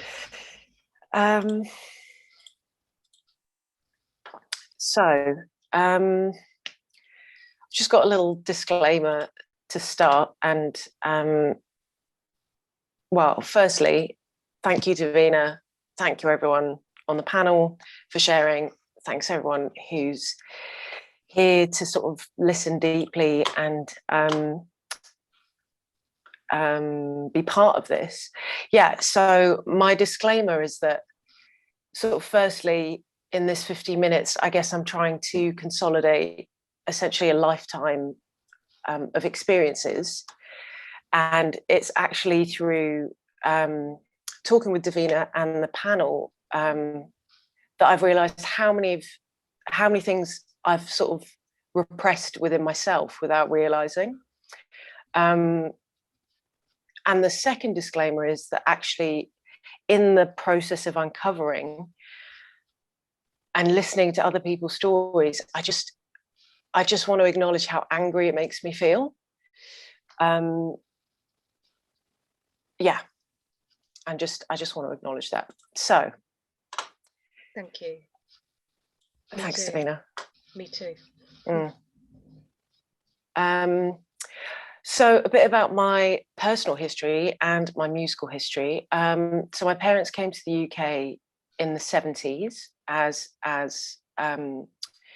refugees, and talking to my dad and my mum, but primarily my dad, about his experiences of being in the UK at that time, and the racism that he experienced. It was quite blatant, you know, signs saying no blacks, no dogs, no Irish in the pubs, and people not holding back to shout different things where he was. And yeah, I was born in London, and then because of my parents' work, we moved to a small, tiny village in Oxfordshire. And essentially, I was the only Black African person in the village. And trying to prepare for this panel, I remembered that actually one of my earliest experiences of racism was being in the playground, and a boy in my class, I think he called me something like an ugly monkey. And I just remember bursting into tears, but then feeling powerful enough to storm into the head teacher's office, kind of past her secretary into the office. And I just said, you know, this has happened, and blah, blah, blah. And I just have memories of her calling the boy into her office and saying, you know, we won't tolerate this kind of behavior. And remembering that, I remember feeling really powerful, actually, and feeling like I had a voice, and that I, you know, stood up to something that I thought was wrong. And yeah, so at home, you know, I was always getting told that I was equal to everyone, you know, no more, no less, as a Black woman. And I remember regularly having talks about race and power, essentially, from an early age. And, you know, from what I've been looking into and the stories that I've been hearing, that's quite a common thing for Black and brown people to have, like you mentioned earlier, Davina, with your daughter. But then in terms of my musical history, so there was a council scheme for Saturday music lessons, and that's where I began learning the cello. And then again, I think my sister was the only other Black person there, and we were in the classical sphere. So from my experience at that time, very limited diversity. I mean, essentially, I think we were the only Black African people in the orchestras and chamber groups or whatever. I think you guys can see the theme here. And then again, at secondary school, even though my parents had really low paying jobs, they managed to sort of send me to a private girls' school. And And this was the point in my life where I realized that that I began self-silencing, really, and like wearing the mask of not wanting to rock the boat. So it's a highly competitive environment. You know, I think the only experiences of people understanding Ethiopia was essentially Live Aid and people in shawls sitting on the ground with flies in their eyes, starving. And so I think I learned really at this point the subtleties of discrimination, of race, of class, of wealth, you know, not coming from an upper middle class background, and then being sort of thrust into this environment. It was all just a really heady mix of challenge in lots of ways, actually. And then also feeling this weight that as points the only Black African person there, I had the weight of having to represent all Black people. And that is something I think I carry on into my adult life, also as a clinician, working in places, I'll kind of get onto that later, but, you know, working in places where maybe it's a really rural setting, or there aren't any other members of the staff team or in the client population who are of colour. From that point in my life, I think I really carried the thread of, I have to represent, I have to, you know, make sure that I am polite, that I'm not aggressive, that I'm X, Y, and Z, whatever those things are, because I have to represent all Black people. Was it a conscious, I mean, you sound like you're saying it's a conscious representation thing. Was it more that if you stood out, then you would definitely be different? Yeah, I mean, I think it's both conscious and unconscious, Davina. I think so many experiences have kind of led to me feeling as if that it's important that I represent in some way, that I don't rock the boat. Going back to this like self-silencing thing, yeah, I think there is a level of it being conscious and unconscious, you know, wanting to make a good impression and knowing that my skin tone might count against me ultimately. That's really what it is. Something there about blending in and exactly disappearing into the background. Yeah. And assimilation, all those kind of things.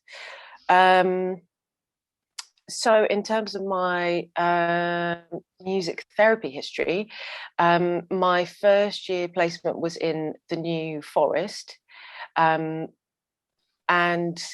I've been remembering how on the way to my to this setting, how I'd be driving past UKIP posters in people's windows and St George's flags being flown, and remembering how uncomfortable that was, and then meeting my client, and for the initial part of our therapeutic relationship, she would call me by the name of the Black boy in her class. I guess because she saw Black boy in her class and me as Black. What? And then my first job after qualifying was in South Wales, and I'd often have to kind of stop and get petrol on the way home, and I just remember sitting in the car readying myself to go into the Tesco after having experienced, you know, like a lot of the panelists have talked about, the microaggressions. It's about people looking at you in a way, people looking at me, sorry, in a way that wasn't just, can you move so I can get something? It's a deeper intensity to the look, you know. It's at best curiosity, I guess. What are you doing at here, worst, kind of thing. Yeah, who are you? What are you doing? That kind of thing. What else was I going to say? But actually, on the flip side, I had the opportunity to work with Music as Therapy International, and they were setting up an initial project in Ethiopia for a skill sharing therapeutic music making project for 6 weeks. And I was selected to go. And thinking about all of my clinical work, one thing I have to say is that they, as an organization, they were so supportive beforehand. Lots of literature, lots of discussions during the time there, and afterwards in the debriefs. I just felt, I could talk about the challenges, the complexities, race, anything that I wanted to, and I have to really commend them for that. And yeah, sorry, Davina. Yeah, I was wondering whether, given that we've had a few conversations now, and I wonder as to how woke you were, whether you would be asking different questions at this point, whether the questions you leveled at them were perhaps not necessarily the wrong questions, but were, like you say, with this white lens, this white perspective. Because I recognize that in myself. I recognize that I was brought up very similarly. I was born in London and went to private white schools where my spaces were white. I lived in white, so I was white. So it's only been like a recent, since Brexit, it's been an awakening. But I wonder, my questions 5 years ago to an organisation would be very different to the questions I would ask today. Sure. Yeah. I think my level of wokeness at the time, because this was 2018, so not that long ago. So I would say I was probably more woke than maybe the secondary school time. But again, the kind of literature that I was getting from them before even needing to raise anything was clearly really aware of power dynamics, being a therapist with a Western psychological model, going to somewhere else and kind of thinking about those dynamics. So I felt some of it was already being addressed by them, which gave me permission to then have conversations about where I felt I wasn't, anything challenging at the time. But it's even doing this panel now, Davina, I feel like it's just uncovering more stuff, which is giving me more of a voice to now raise it in the future. And hopefully all of us to some degree, hopefully. Just to say that, in case you don't know, the term woke kind of refers to someone's awakening of their own racial experience or understanding that the systemic and structural racism that exists within systems they are currently living within. So it's one of those terms that's been bandied about, and I'm planning to write a blog on it. So yes. Nice. Hannah, I don't want to stop you, but I'm aware we probably need to break right now. So if we have a break and come back, and if you want to say anything else, would that be okay? Sure. I mean, I can just take a minute to wrap up, Davina, and that's then fine. Is that okay? Yeah. Go for it. So I just want to share one experience of being in Ethiopia, because obviously it was quite a surreal experience coming from an Ethiopian heritage, training as a music therapist here, and then going back to Ethiopia to work as a music therapist. But at the end of the initial time of being there, one of the directors of the services kind of took me to one side and said how grateful he was that we'd come and how happy he was that I, as a person of Ethiopian heritage, had come back to kind of share in this. And it was a really validating experience. And I think in some of the other things I've mentioned, there was a thing of, I am coming here, and you might initially just see me as black, and then it's the music lady or the music therapist. And going back to somewhere where I look very similar to a lot of people, it was just being recognized as a music therapist. There wasn't any other, a sense of belonging. Exactly.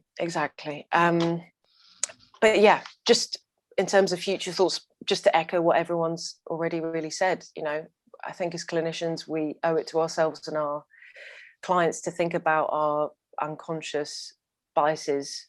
We need to, you know, as a network of therapists, continue the conversation. You know, we need to have more representation and diversity in the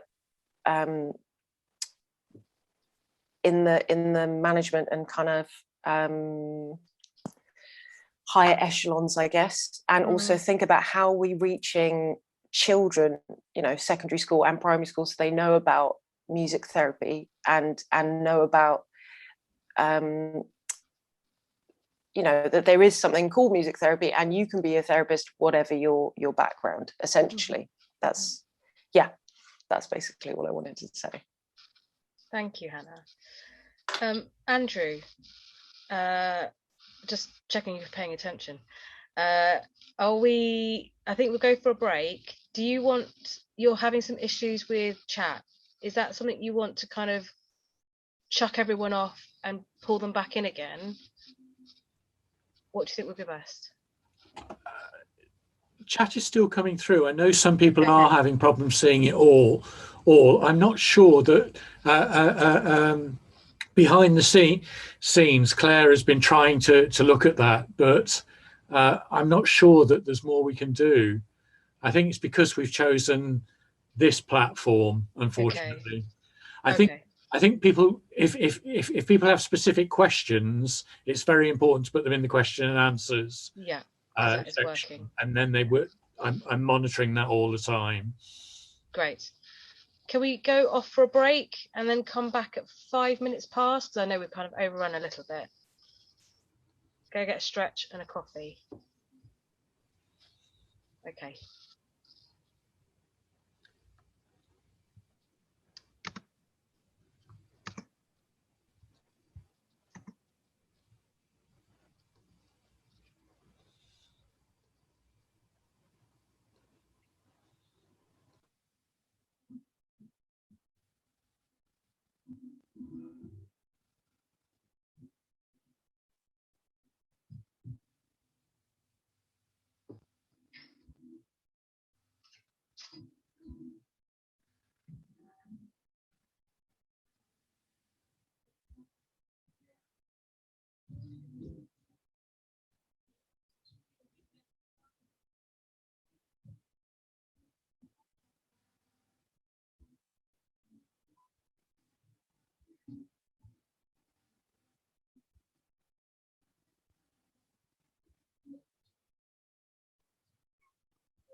think by now we'd have learned enough to treat each other right. You think by now we'd have made enough mistakes to gain some foresight. You think by now we'd have realized it's not the bark, not even the bite, but it's surprising, superior it seems, but I don't think we're very bright.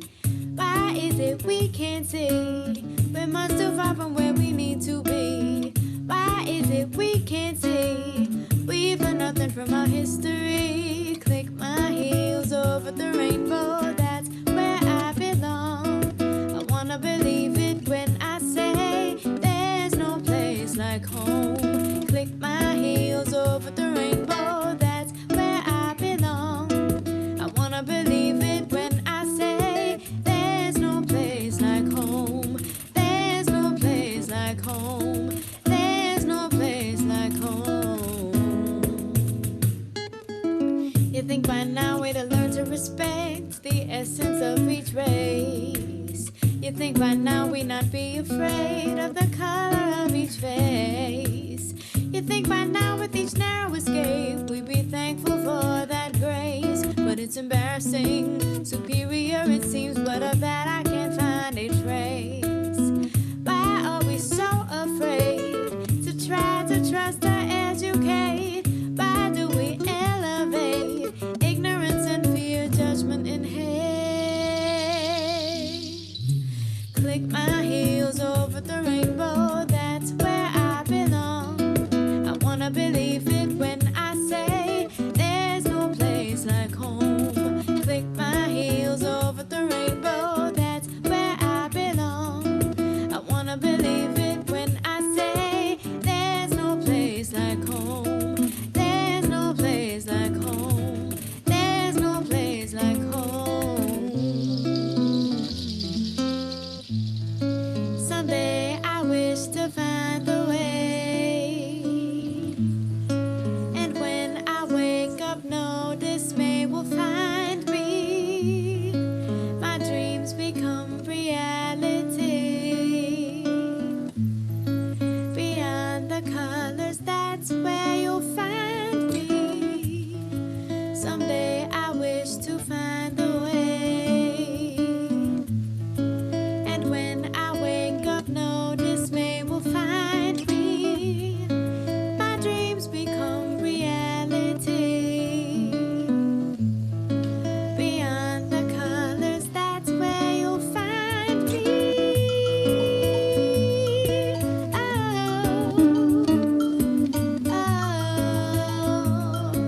oh, oh,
Hi, hopefully you heard some of that. Great, good. I'll give it one more minute because I did say 5 past. And thank you, Michaela, for creating that. That was fantastic. Yeah, fabulous. Oh, thanks everybody. I mean, I actually reconnected with my music. I was telling you, Davina, just in the last couple of weeks, because yeah, I discovered that my music had been taken off the platforms because of some restructuring in the distribution company. So, you know, in a kind of way, I had completely forgotten about this song, and then as I was reconnecting with it, I thought, oh, it's so relevant for today. And I wrote it so long ago. I must have written it 2009, probably 2010. So clearly these are all thoughts that have been in my mind for a long time. But yeah. Yes. What I'm going to do now is I'm going to read out a statement that one of our members has written in with. She didn't feel that she was able to share it in person, and I think that speaks to some of the fear that we all have about this kind of conversation, and she really feels that it may impact her life in a negative way if she was identified.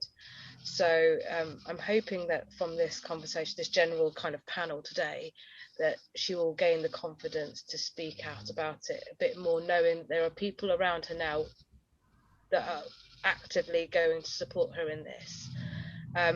What I'll do, Michaela, is I'll read it out. People can just listen to it, absorb it, and then if we go to you, and then the rest of the time we can take the questions, yeah? Okay.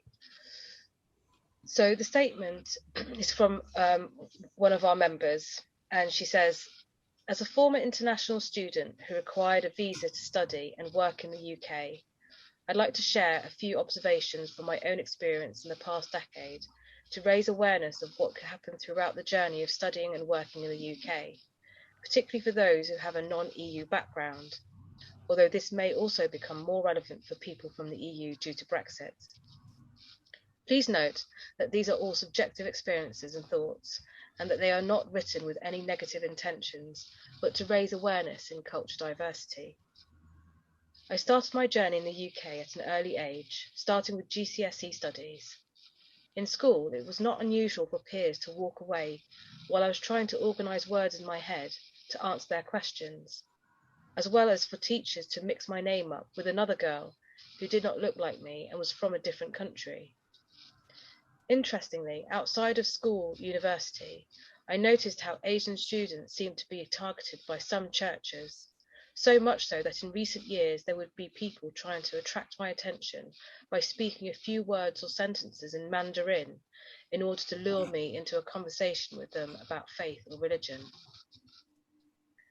In academic research, I noticed the majority of academic research data are published in English, but seldom in any other languages. Furthermore, when someone from the UK presents their work in another country, for example, they would usually expect their audience to be able to understand English. On the other hand, presenters from other countries are expected to present their work in English, even when English is not their first language. I remember feeling a bit confused about this, as I didn't understand why the presenter couldn't present in their own language with a translator.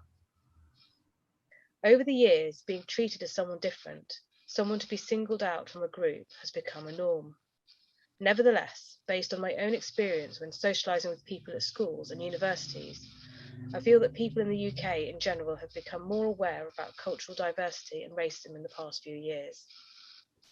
After I finally completed all my studies and my music therapy training in the UK, I encountered perhaps the biggest challenge in my life so far: to find a job. At first, things seemed to be going really well. I received offers for almost all of the jobs I applied for, but none of them worked out due to the work visa I require to work in the UK. There are many requirements involving applying for a work visa. For example, one requirement is that the salary of the job has to be above a certain threshold in order for it to be eligible. It also has to be a full-time position.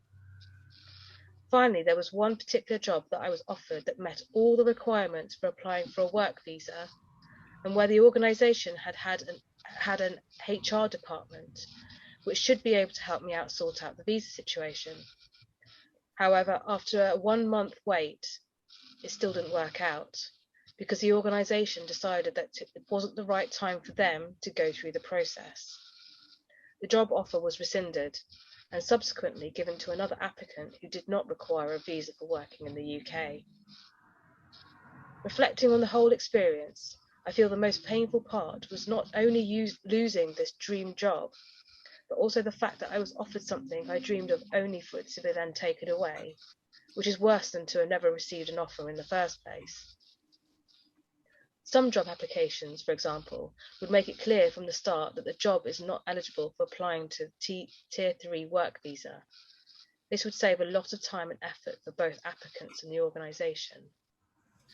With Brexit, the continual changing visa regulations and the fact that music therapy training courses seem to be recruiting many international students, it would be extremely helpful if BAMT, as a professional organisation, offered a space or place for those who are struggling in similar situations and could raise awareness of how things may not be quite so straightforward when considering cultural diversity, equality and equity in the workplace. That's her statement, and from it I take it's a difficult situation, and I'm really angry that an organisation with a HR department couldn't support a student, a newly qualified therapist in getting a role. Not only has it taken away that person's ability to progress through a career and give her the opportunities that she would have had to develop as a person, but it means that organisation has lost out because they haven't got a person of colour who has diverse backgrounds, diverse thoughts, and they can't then be part of that team. So I think I am going to strongly support this member to try and get some clarification. She further told me that when she was when she got the email back to say that she hadn't got the job, they specified that there were some conditions that could not be met. But then when she further probed that, they did not say what conditions they were. So there are some implications there that suggest that it was just too much bother to fill out some forms, but that's someone's life that's just been impacted. On that cheery note, Michaela, hi. Hi, Davina. Whew. I just want to say, first of all, thank you to you, thank you to BAMT, and thank you to my fellow panelists. You've all, been so amazing and brave this morning, and I'm going to try to match your courage. And yeah, I feel really privileged to be on this panel with all of you. So I work in private practice here in the UK, primarily in adult mental health, and I think it's fitting that I kind of come in after what you just read, because I've been asking myself leading up to today, right up until this morning, do I belong on this panel? I wasn't born in the UK. I've been here about 5 years, and what do I offer? What do I bring? And I think in light of all of these thoughts, I wanted to make a note of a couple of things just from the get-go, which is to acknowledge my own circumstantial privilege, which is that I am able to be here and work here because I am married to someone who pays enough taxes for me to have a dependent visa. And that's just the way that it is. I don't have to worry about a work visa, and I don't have to worry about big HR departments. And that also then allows me to be self-employed and to choose the work that I do in order to stay here. And I'm also saying this because, you talked about the culture of fear and silencing. And I spoke to a lot of people in the last year, especially after the Black Lives Matter movement resurfaced, and I really understood that people were other music therapists and particularly Black music therapists, I think, expressed legitimate fears about coming forward themselves because the risks were just too great. Similarly, they were afraid of losing their jobs, afraid of losing the respect of their colleagues, and that sort of thing. So I'm not attempting to speak for anyone but myself, but I want to give respect to the music therapists who trusted me with their experiences. And I want to acknowledge that some of my thinking around all of this is inspired by the anecdotes and the honesty that they shared with me. So just some background about me. I am from Singapore, which is an ex-British colony. And, it's very, very similar to what Denise was talking about. There's so many layers of things that have come up in thinking about this. I chose to come here as an adult. I am choosing to live here and to build my life here. And again, what does all of this mean? But I think in unpicking a lot of these things in the last few months, I've kind of had no choice but to just let it all fall apart, because you can't. There's kind of no other way to then begin really, really digging into the deep stuff. And I also felt like I had no choice but to kind of spring into action, and I devoured literature on just the colonial history, the British colonial history, and about institutional racism, especially in mental health in this country, because I realized that my experiences are not here, and I needed to know more about what I was working with here in order to work with my clients here and to work with a system here. But that led to some really painful discoveries and some really difficult self-revelations. For example, it made me realize that I was brought up in a post-British colony that, although had shed most of its Britishness by the time I was born, was still locked so deep into colonial ideas. And I realized that the intergenerational shame of being Indian on my father's side came from my grandparents being brought to Singapore by the British Armed Forces, and basically being treated as servants and chattel, and that I then acted out on this as an adult by rejecting my father's name and taking my mother's name, which is de Cruz, which is her European Spanish name because she's Eurasian. So that's another kind of, I won't really go into that because that's a whole different, thing. But, when I took my mom's name, I hadn't realized at the time that I was buying further into the brutal legacy of colonialism that shaped so much of the region and the history I was born into.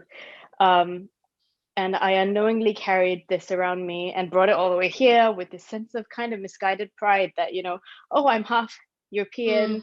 I speak the Queen's English. That's what I was, educated in Singapore. And now having to reconcile all these different parts of me with my brown skin. It's exactly what Alphonso said in the beginning, is that you can change all of these other things about you, but you can never change the color of your skin.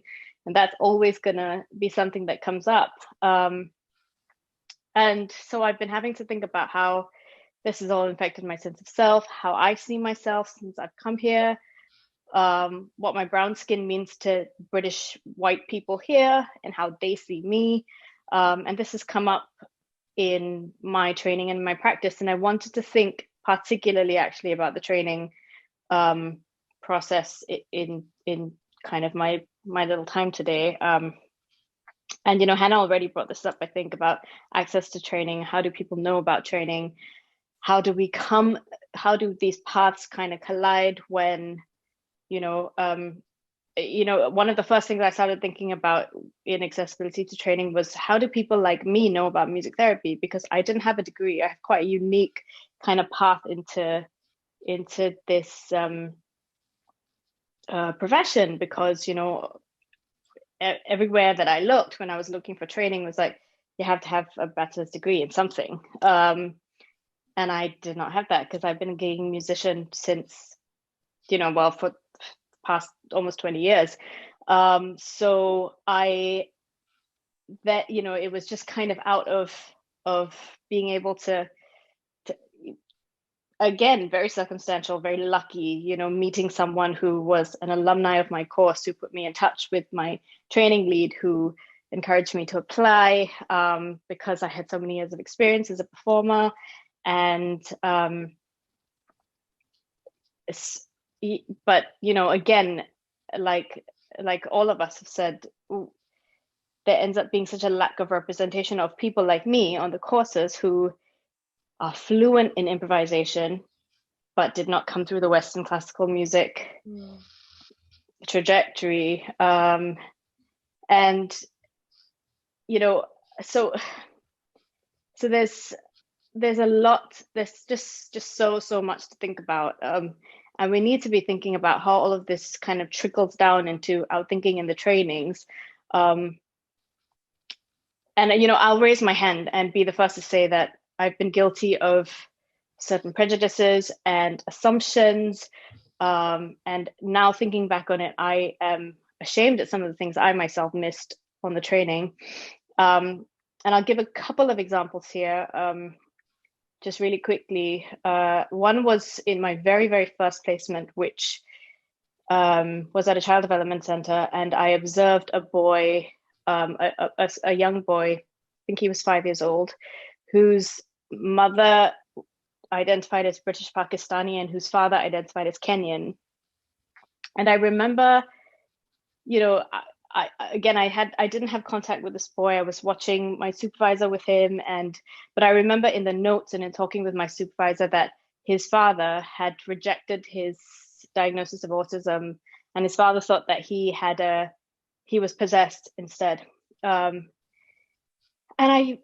I just remember that in no space during this placement, not with my supervisor, not in our clinical seminars, not even in my first Viva, did we think about how this, how his father's belief and cultural values would impact on him and his how he sees himself, how the client sees himself. And again, because he was nonverbal, we wouldn't have known, but but throughout all of these different kind of layers of the training, there was always this, and including myself again, I'll say, there was always this thought that, oh, this poor boy is such a backward dad's third world thinking sort of thing, where he doesn't understand what autism is or something like that. And in a similar experience in my second year, I was running a psychosis group. And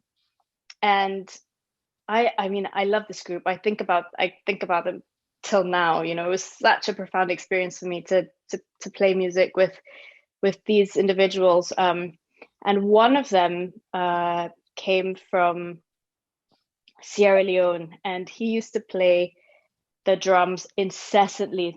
Throughout every single session that we had, he could play for 60 minutes djembe, just 60 minutes, just on. And sometimes it felt like a rave, and I won't lie, at times it felt like a real psychic attack. And yes, the clinical aims were for him to be able to experience playing with other people, to listen to other people, to play with, basically, and to be aware of other musical minds. But again, at no point did it feel like it was valid to think about his musical culture and his musical experience, because he even gave me the opportunity to think about it in one of our sessions, when in a rare disclosure, he talked about how playing the djembe just reminded him of his musical experiences as a young man in Sierra Leone, where they would play the djembe all night through. That would be that would be their community's expression.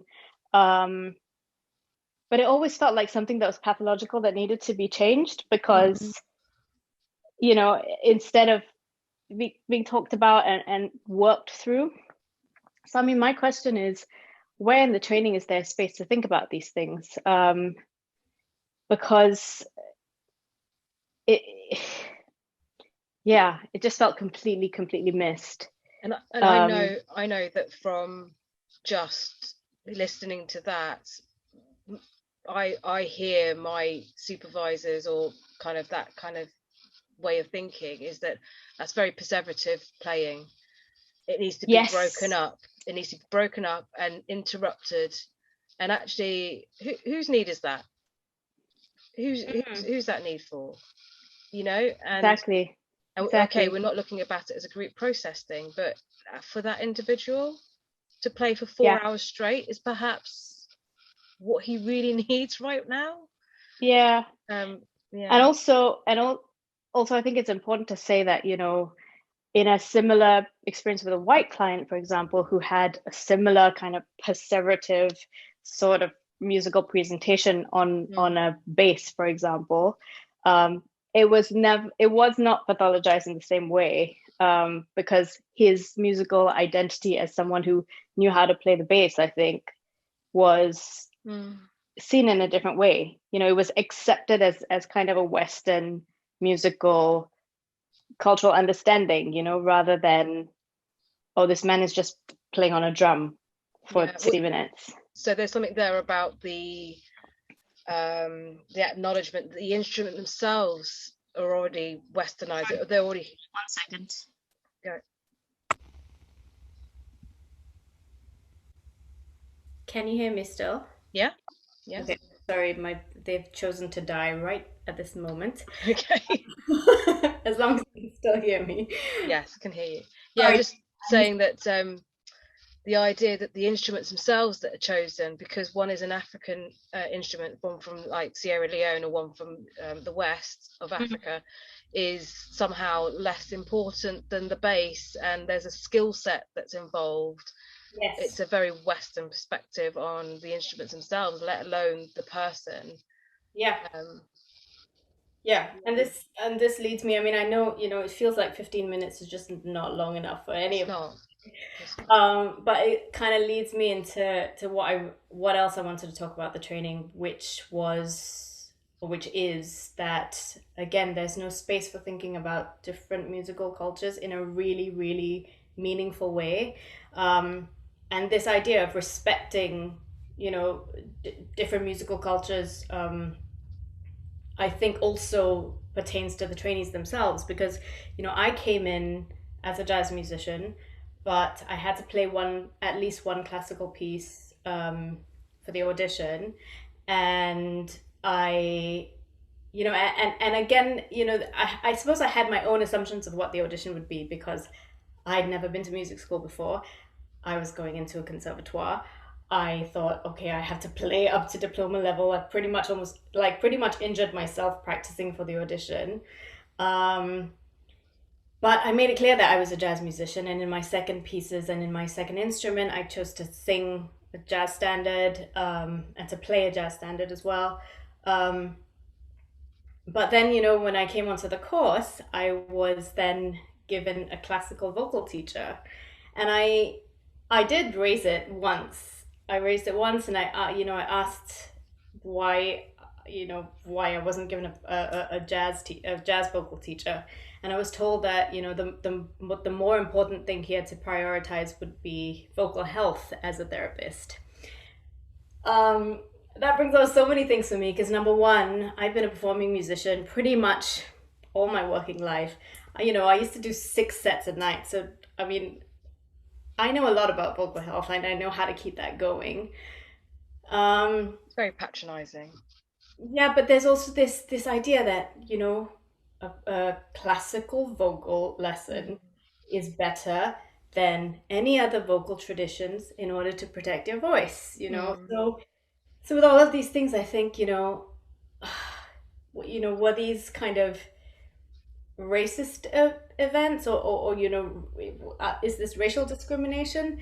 But again, we go back to the idea that it's structurally racist, because it is valuing the Western traditions over any other traditions. And even, you know, I mean, and just thinking about why I didn't challenge that more, I don't know. I was just, you know, at that point, you're just trying to get through the training, fully acculturated, fully assimilated, have to be the good foreign student, all of those things. Yeah, you have that student teacher, student lecturer dynamic, which is really powerful. You know, it's hard to push against. Exactly. And what it's done is push away difference. You know, it wasn't necessarily anything but, it may not have been racism in its core, but what it has done is pushed away difference. So it means if you bring a different voice, you end up not being heard. Exactly. And I loved my vocal teacher. She was absolutely lovely. I had a wonderful experience with her, but I still had to fight up until the musicianship exam to do my own repertoire. I didn't do any of my own repertoire in the whole year because she thought I needed to come out of my comfort zone and try classical techniques, which I'd never done. But now when I think about it, I think, well, that didn't build on my craft at all. It built on someone else's, but definitely not mine. And I really, really fought to the end to say, look, I'm going to do my own repertoire for the musicianship exam because I'm supposed to be showing my musicianship. Sure, it's you. And I ended up getting a really good grade for it, but I had to compromise on one thing with her, which was the gospel song that I chose to sing. I had to do it in a much, much higher key so that I could utilize some of the techniques that we had worked on in the year, which, you know, I know it meant that I would not, that I definitely did not sing it in an authentic way. But I took on the challenge. But now when I think about it, you know, I think about how many of us have come through this system and have had to do things that perhaps were not in line with our strengths, and really kind of diminished the real richness of what we could bring to the trainings and bring to I mean, I have loads of recommendations. I don't know if we have time to go into it, but you don't. But yeah, I think I mean, I think there the comfort zone thing is like, the idea of safety in this conversation. Who are we providing the comfort zone for? Who are we providing the safety for? Who are we protecting in not opening these questions and not opening these different avenues of diversity within our profession? Exactly. And I think just to end on that, you know, I think all of us here on this panel have spent a good portion of our lives, or at least of you know, in the last few years, when these things have really, you know, since Brexit and all of that, everything we've talked about, we've spent so much time educating ourselves and so much time thinking about these things for ourselves and for our clients. And I think it's really, really important to say that, you know, across the board and across everyone who's listening today, that if we're not all doing this work, then I really think some people are just going to be left behind.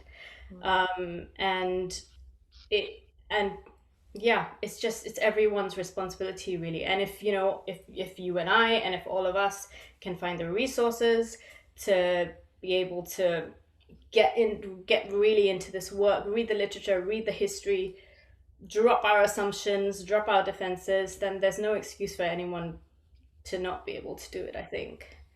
So I think, if there's one... Thank you, Michaela. That's a really great activist kind of notion to end on just there. So we're going to go straight into respondents. I think what we're going to have to do is kind of get through some questions. So can I ask Jane, is it okay if I ask you to start off just kind of a very, very quick introduction of who you are and why you're here, but then some of your thoughts about what's been said today? Hello everybody, I'm Jane Nicola and I'm phoning in from Shanghai. I don't know if anybody else is that far out, and I'm feeling very proud of myself with my VPN on so I can speak to you all. I trained as a music therapist just very quickly in 97, 98 at Anglia Ruskin University. And then I later chose to do my master's in music therapy, which I graduated in 2018, again in the same university. I am quite eclectic in how I work. I am a music therapist and a music educator, and I'm proud to say that I do both. And I'm also a performer, and I live internationally, and I have been working internationally for 12 years in Asia. So that is my background. Just picking up on today, I think one of the things that came through, I think it was the TED talk, where it spoke about having healthy relationships about race, culture, power, these power dynamics that form. And I think just picking up very quickly about our wonderful panelists who spoke today very candidly about their experiences as trainees, in how they were treated perhaps by their supervisors and lecturers, what it's like for us navigating daily with aspects of racism within our lives, all these aspects. So Denise, you very sensitively spoke about identity, and again, how we navigate that, and really just these assumptions and stereotypes that became stuck to you when you were just trying to learn as openly as anyone else. Alphonso, wow, very, your journey, quite incredible, really, and what you were able to do as a trainee. I know as myself, I often felt silenced and have silenced myself because I felt that was the way to perhaps survive at times in life and in the profession. But the fact that you were able to be so self-aware and recognize this and be a teacher within it is incredible. Goodness me, Alphonso, where are you? Right.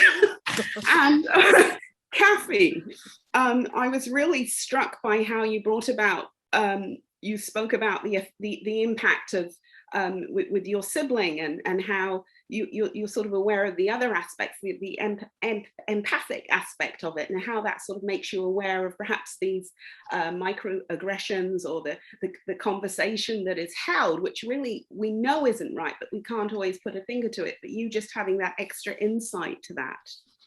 Hannah, the self-silencing really hit home with me. I think that's been a huge part of my journey in my work.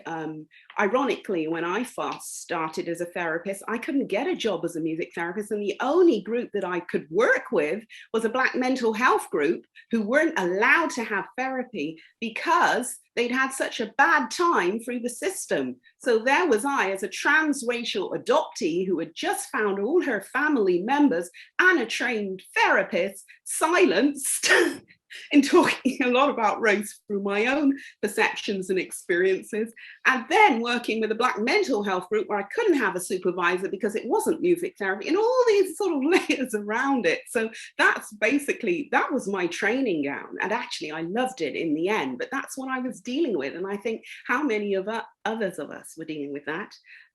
But yes, thank you for that.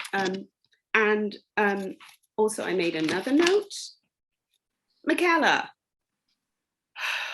you brought up so much, your own creativity, your own strength, organic growth that was doled down and silenced for these kind of parameters, when in actual fact, those very aspects that you were talking about were probably what would reach clients on a deeper level than some of the stuff we're talking about. I know I had to use that in my first job, where the clients who couldn't access therapy because they were too damaged through the system would have needed what you're talking about. And I had to discover that quickly on my journey and through my own life. So thank you. Okay, that's my piece for now. Thank you, Jane. Julie, hi. Hi. Hi. Well, tell me about yourself. My name's Julie Hoggarth. I am a community music practitioner, I would say, with probably most of my musical life has been in the brass band sector, which is not known for its diversity and inclusion. Say what? Who knew? Who knew? It's an honour to be here today. Like many people, I've probably really only just started thinking about this unconscious bias aspect of racism in the last couple of years. And that I find really affecting, because then I can see myself and where the pitfalls are. So in response, I've kind of come up with some questiony answery things. One question is, there's racism, there's overt racism, like Alfie saw the angry ladies who were patients, and then there's the racism that pretends to be tolerance or inclusive, which is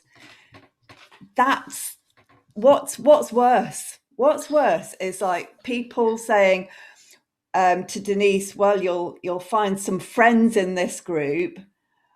Or the lady who was shouting at Alphonso that there's a black man in my room. That's one of the questions I'd like to ask, where people are trying to do it right, or where people aren't trying to do it right, but trying to do it right and getting it badly wrong. Then Brexit. Has Brexit revealed racism, created racism?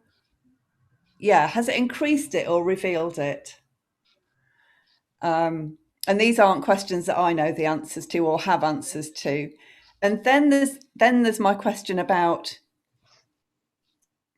the lumping people together as a group. Mm. And what and I think that's a real difficult one as well, isn't it? Because we look at people, and I look at Davina and I say, oh, that's a girl. Well, I might be wrong, but, I lump her into the girl class. And then I look at, skin colour and why. Why do I look at skin colour? Is that because I've been conditioned to, or because visually it's the first thing that comes to us? So I suppose these are a bit of slightly philosophically questions, but that brings me to the things that Kathy was saying about it must apply to all of you. As therapists, you learn how to kind of understand people, and yet the therapy system as a whole is not trying to understand you. So there's a huge gap there, and that how does that be addressed? I'll stop there. Yeah, thanks, Julie. So not much there, eh? Bring Denise into this question. So I've got something to say about the Brexit thing, but I know from personal experience, the day after Brexit was the worst day ever with regards to racism. It was just the point I realised that I did not belong. My whole world crumbled at that point, because I thought I fitted in. I thought racism was something that happened in that working men's club, or in that area of town where you've got all the EDL stickers, like you say, and you've got the St George's crosses out on windows. And I don't go to those places because I want to be safe. But Brexit brought it outside my front door, so I didn't want to walk out my front door. So in answer to your question about Brexit, yeah, is a short answer. But Denise, you were saying that about the train platform, about... Yeah, so that morning I was living in West Yorkshire. So everyone goes into Leeds to go to work, and West Yorkshire was voted out. So it was that kind of place. So when I went into this train station, it was just that kind of, Hannah mentioned, that really intense kind of stare, as if I don't get it normally. I mean, I do get it on a daily basis, but that was just like almost everyone in the train station was just like looking at me. And it was just like, well, I gotta get on with my life. Stop looking at me. Say something or just look away. Like, why are you looking at me? You know, like. But no, I think they definitely revealed racism and made it acceptable to be outright about racism. I think that's what it is. And that speaks to that the first question there, which is, do you prefer overt or covert racism? And actually, at least with your overt, if someone's going to shout something to you in the street, you can deal with it and walk away and individualize it. But the covert stuff, it's really damaging. But that's my opinion. I've talked a lot. Sorry, someone else answer. Yeah, no, I would agree with you there. I think that, you know, having experienced racism right from very young age, and, you know, seeing Brexit happen, I mean, I think all that happened, my feelings was that it's always been there. And in the UK, you know, because I went to see my auntie in the US, and she lives in the Bronx. And, you know, as I was on the train into the Bronx, you know, I met a couple of American guys, and we were talking about this. And, you know, in the US, they'll you know, more often call it to your face, and I find that's easy to deal with, like the lady in hospital. But I think in the UK, it's just so covert, and Brexit kind of gave that platform to make it, you know, put it out there, and then people felt more emboldened, you know, with Brexit to say, okay, now it's happened, you know, bugger off back to your own country type of thing. So it's always been there, and Brexit certainly, and I agree with Denise, has revealed it. But that covertness and the way society works in the UK, you know, makes it really, really challenging, and the pace of change very slow, which is why we need, you know, more forums like this, you know, to really put it out there and in your face, and actually realistic, you know, challenge the elephant in the room, you know, white superiority. We need to be more emboldened to do that. Yeah. Can I add to that quickly? I was going to say kind of the same thing. I mean, you know, I grew up, it doesn't happen so much anymore now because we've conveniently moved to this idea of microaggressions, I think. But, you know, growing up being called a black devil and you know, and this is in Singapore, obviously not here, but people not wanting to sit next to you on the bus. But then the added layer of colonialism and coming here, and Denise, you and I have talked about this, but you know, not knowing what to do in situations where it's kind of in the middle of covert and you know, and overt, where you're in, you know, I was in a clinical setting with a white British client who was in his 50s, who you flippantly would say things like, oh yeah, you know, his grandparents lived in India, you know, at the time when we used to own you. Just outright, you know, in his experience, yeah, at one point, you know, we used to own you. And what do you do with that? I mean, I didn't do anything with it because... What do you do with it? Like, what can you do? Like, yeah. And there's no conversation around it in you know, in the fact that these things may come up in your clinical sessions. There's nothing around supervision with it because, you know, then you're supposed to deal with what comes up in the room, and it's your client's stuff, it's not yours, but it's so painful. It's so painful. So how yeah, sorry, Michaela, sorry. Oh, yeah. Yeah, on that note there, I mean, I had a similar experience, and I kind of found it, you know, thinking back, it was almost magical and comical at the same time, because, you know, it was a dementia patient that, you know, getting on really well with, in terms of just him telling me about his experience and his father in India, and, you know, what the British were doing in India, and you know, it was a wonderful for an hour. And then the next week I went to see him. He'd forgotten who I was, and it was, what are you doing here? What are you doing in this country? Why are you not in your own country? And it was suddenly that throwback to total racism. It was just so, the dynamics was just whoa, you know. Yeah, it's just yeah. How do you deal with that? Yeah, that question of where are you from? Who are you?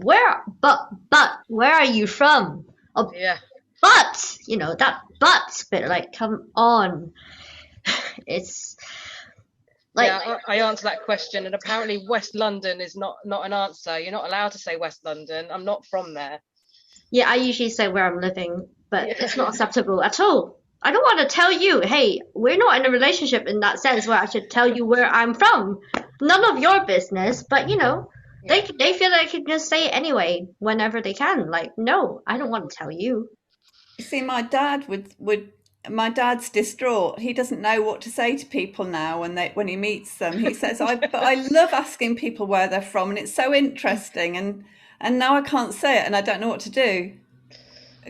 And he'll talk to anybody, and he'll be like rude to everybody equally, I have to say. Like, he'll say the wrong thing every time, and we'll all go, no, Dad, no.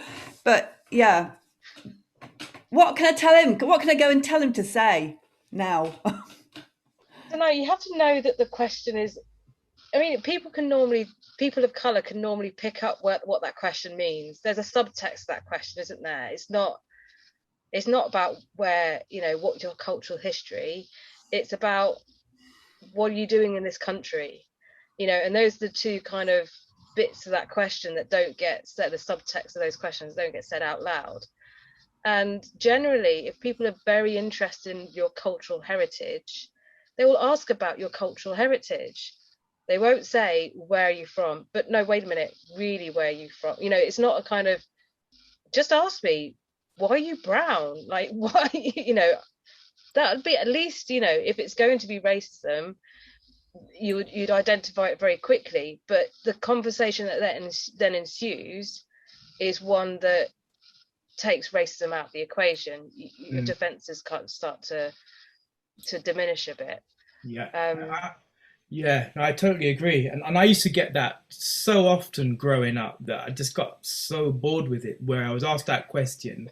And for example, on one occasion where I said I'm from Jamaica, and this guy suddenly tried to break out into a patois, Jamaican patois, and, you know, asking me all kinds of stuff that he thought that Jamaican people talked like and wanted to do, and all kinds of hand signals and things like that. And because I didn't return it, it was like, you know, what's wrong with you? You know, come on, you know, you're black, you know, you're Jamaican, you should be vibing with me about this, you know. And you just kind of just bury in your head thinking, oh gosh, it's just so frustrating sometimes. Yeah. Alfie, on that note, similarly, I feel like people's reference of black women is that I've experienced are African American women. So I think, in a similar sense, where people are like, girlfriend, it's like, no, I grew up in Oxford. Like, I'm from Oxfordshire, you know what I mean? And on that point of accents, I realised at quite an early age what having this kind of well-spoken, I don't even know what you would call it, but how my accent actually gave me some kind of social currency. I know that's a bit of a tangent, but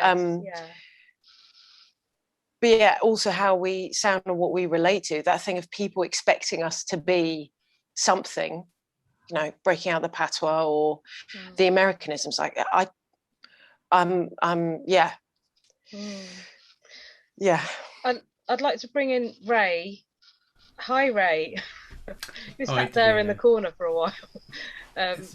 Do you want to kind of talk a bit about your perspective and ask any questions and stuff? Yeah, I mean, you know, it's been really painful to hear this conversation. It's resonated for me in many different ways, and other ways I've had to dig deep to really listen to what was being said. Do I really understand this? And I've said that right in the beginning about, you know, just having sort of kind of pre-programmed responses to things, and actually just understanding that, and you know that you know, racism is not a white problem. Racism exists in every culture, you know, and I've experienced that within my own family, you know, and we know that it may not be said that much, but it is, you know, that's it's you know, and so the pain that maybe that different all of us are maybe experiencing is real, and those experiences exist in all cultures. I think it's important to say that, and prejudice is there. I suppose the there are many things that are sort of raised. Language was really interesting, hearing that. So I should just say I'm a music therapist. I've been working for nearly 20 years. I trained at Nordoff Robbins. I have two jobs. One is I run a music therapy service in East Anglia, and we have a great team of therapists working in lots of different places. And I'm also a music therapist in a children's hospice, which is a high-profile charity with kind of royal patrons and all sorts. And actually, it's really I've raised this question of representation of colour in the charity. It's all white trustees, all white directors, all white senior managers, and I've raised it. I've been told there is no problem whatsoever. And when I've raised it again to my own sort of local management, I've been told that it's my responsibility to take it sort of forward again. I suppose bringing it back into this group is I suppose my question is, how do we equip ourselves and others strategically so that we can deal with this? Because I'm overwhelmed by all of the things that have been said today, and I don't know where to go with all of this, because I honestly do not know. And I think, as a group, if we can work out how do we equip ourselves, whether that is a resource hub with workshop, with questions, with the TED Talks, so that we can actually have this conversation. We're able to have this conversation. Is it my job to have the conversation every single time because I'm a person of colour? No, it's not my job. So how do we equip each other to do it, so we can support each other, so that we can actually have this and we can move it forward? Because we need to hear these stories. It's so important. These stories is your life, and that is painful to hear, and it's painful to relive every single time. But how do we then move this to actually be able to engage with our employers, our colleagues, and our clients? And I think that is, for me, that's the kind of the question. How do we equip? How do we equip? How can we do that? So they're just a few thoughts, and maybe people have got some thoughts about that, how we could equip it. Ray, can I pick up on your comment about racism in all cultures, and just comment that when I was growing up, I grew up in Derby, and and I lived in a in an area that was predominated by, in Derby it was Jamaicans, Indians, and Pakistanis, and so all my close friends, at school were Indians and Pakistanis. So now I'm aware of the racism in between all our groups. Okay, so there is, and I totally agree with you. But when you look deeper at it, if I look at the racism I experienced between our cultures, and a lot of it was based on this imposition of white superiority, because essentially, we had, whether it was whether even in our own Black communities, whether it was families talking about children that were too Black or light skinned, yeah. So it's this race, and our cultures, we then take that racism and invert it and work it on against ourselves, because we're just arguing about degrees of whiteness within our own children. Black, you're too Black, you're too white, you light skin, and this comes because of all this cultural imperialism and colonialism that's ingrained this white superiority into us. I think also it's worth just saying that, of course, infighting happens within races, but who has the power? Exactly. Yeah. And that's what the issue is. The issue is that no people of colour have that power. Yeah, absolutely. And I suppose I should really be thinking about prejudice. Is it maybe different words to be used? I totally understand what you're saying. Yeah, no, it's true. Can I just could I say something in response to Ray as well? Thank you so much for raising this, because it helps us move it forward. And I think that the training institutions could well do with being being more involved or joined up, so that more productive conversations can take place. And I am really pleased to see that a lot of people from training institutions have come today, so thank you for coming along. You know, we have a thing called the Training and Education Committee in BAMT, where all the heads of courses meet, but it's not just about the heads of courses. But what's just been really important is that people have listened today, I think.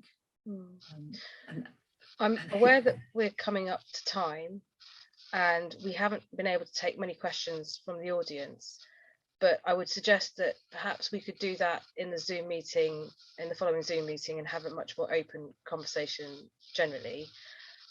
Before we finish, I'd just like to share a screen again.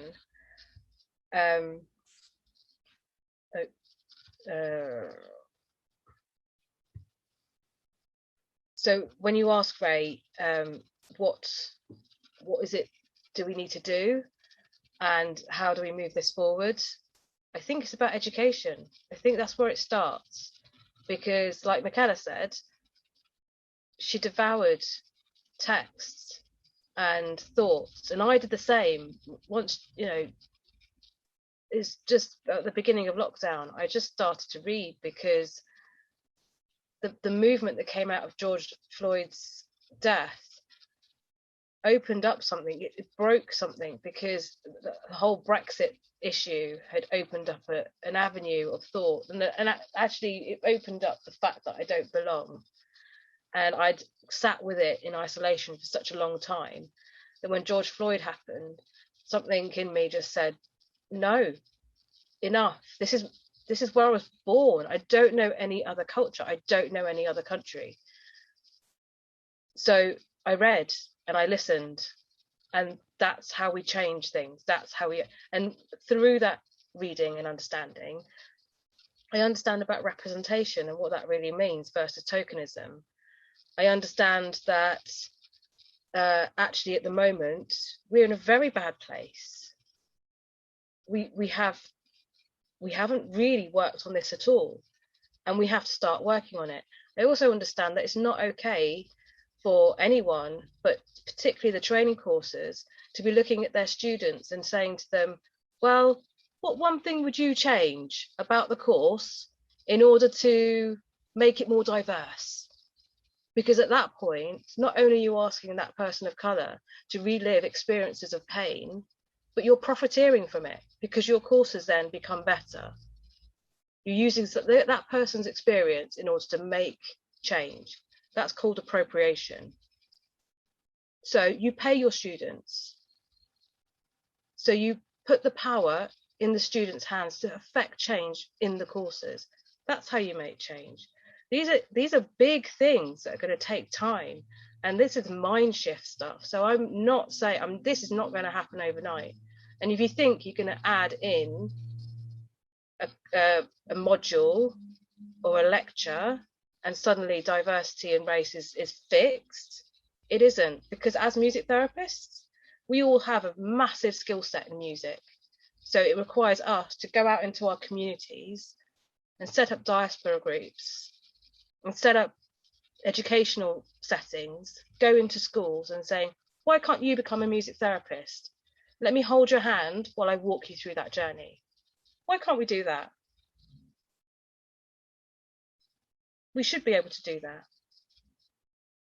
And there's that comment there that even if we look within our own immediate circle, there was a comment made where she said, diverse people cannot lead diverse groups, diverse organizations, if they do not live diverse lives. Now, when you say it out loud, it makes sense. Like, if you have no diversity within your life, how are you going to lead a diverse organization or a diverse team?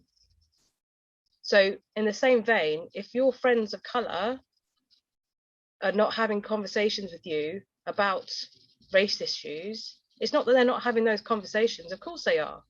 They're just not having them with you. So there's something there about opening up that dialogue and asking the question, where are you from? Is that racist? Tell me why it's racist. You know, it can start as easily as that.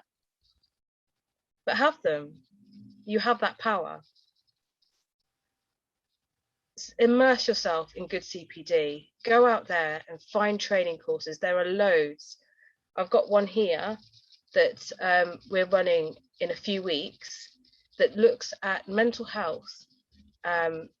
She talks about adults, but she talks about with migrant populations and with people of colour, looking at mental health, given that mental health has a huge impact on our society today, but also how people of colour are adversely impacted by by mental health services. And I intend to set up a BAMT therapist of colour. We're not using the word BAME. It's a terrible term. So I'm going to set up something. We haven't quite called it what it's going to be called yet, but something where people can come to, not only to talk about these issues, but to meet people that look like us and say, look, yeah, if you are an international therapist and you're having a problem with your visas, come and talk to us. We'll try and fix it. Or if you've had that microaggression within your student setting, come and talk to us. We'll talk it through, because we're therapists. So why can't we we need to be able to do that. We need to be able to support our therapists of colour in this way. And I've got one more slide to show. It's very, very quick, but it had a huge impact on me when I was looking about this. It's a little bit of a shock, but Alphonso's already put shocking pictures up, so I feel better about that. But this is what I looked at when I was looking at music therapy teams. And it was, I understand that these photos are of happy people in happy jobs with happy teams. But what I didn't see was me. And I know that if I want to enter one of these teams, I have to do a lot of work. I have to educate my therapist. I have to educate my team leader as to how to support me appropriately. It's painful. I mean, this is an example of how you look with one lens and it's a very happy picture, and you look with a racial lens and it becomes a little bit more shameful. And perhaps we don't apply that lens to our clients and their experience of being with us.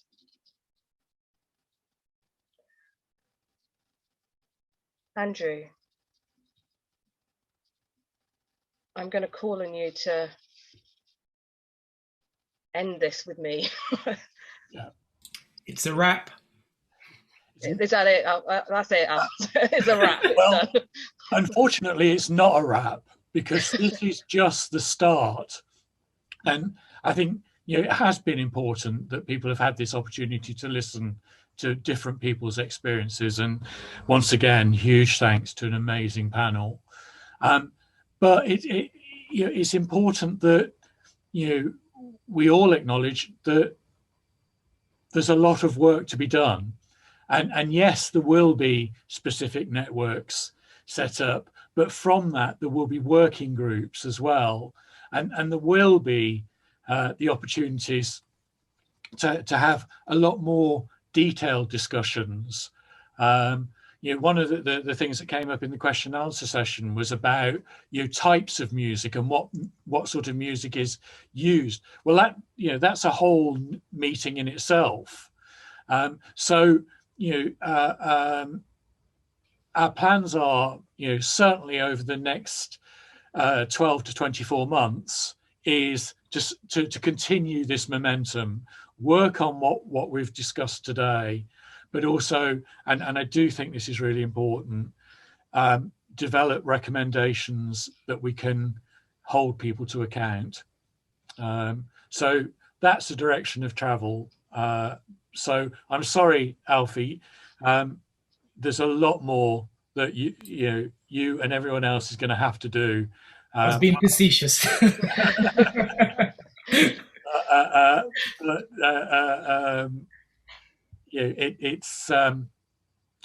It's been fantastic, and I do thank everyone. And if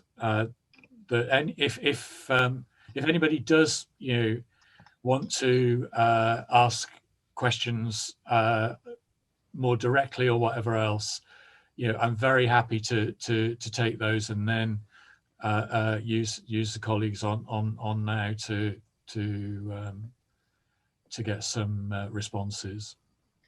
Yeah, all the questions that have been posed will be answered, but maybe just in text and afterwards, or maybe in the Zoom. But we will respond to all questions because it's really important we do.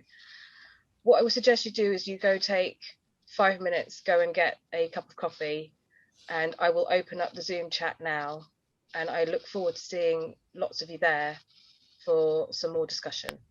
Can you just ping that again, the link? I can do that. Now you're asked. Oh, here we go. Here we go. Oh, has someone done it? Yeah. Yeah, got it. Okay. Thank you so much for attending. And I will see you in the Zoom session.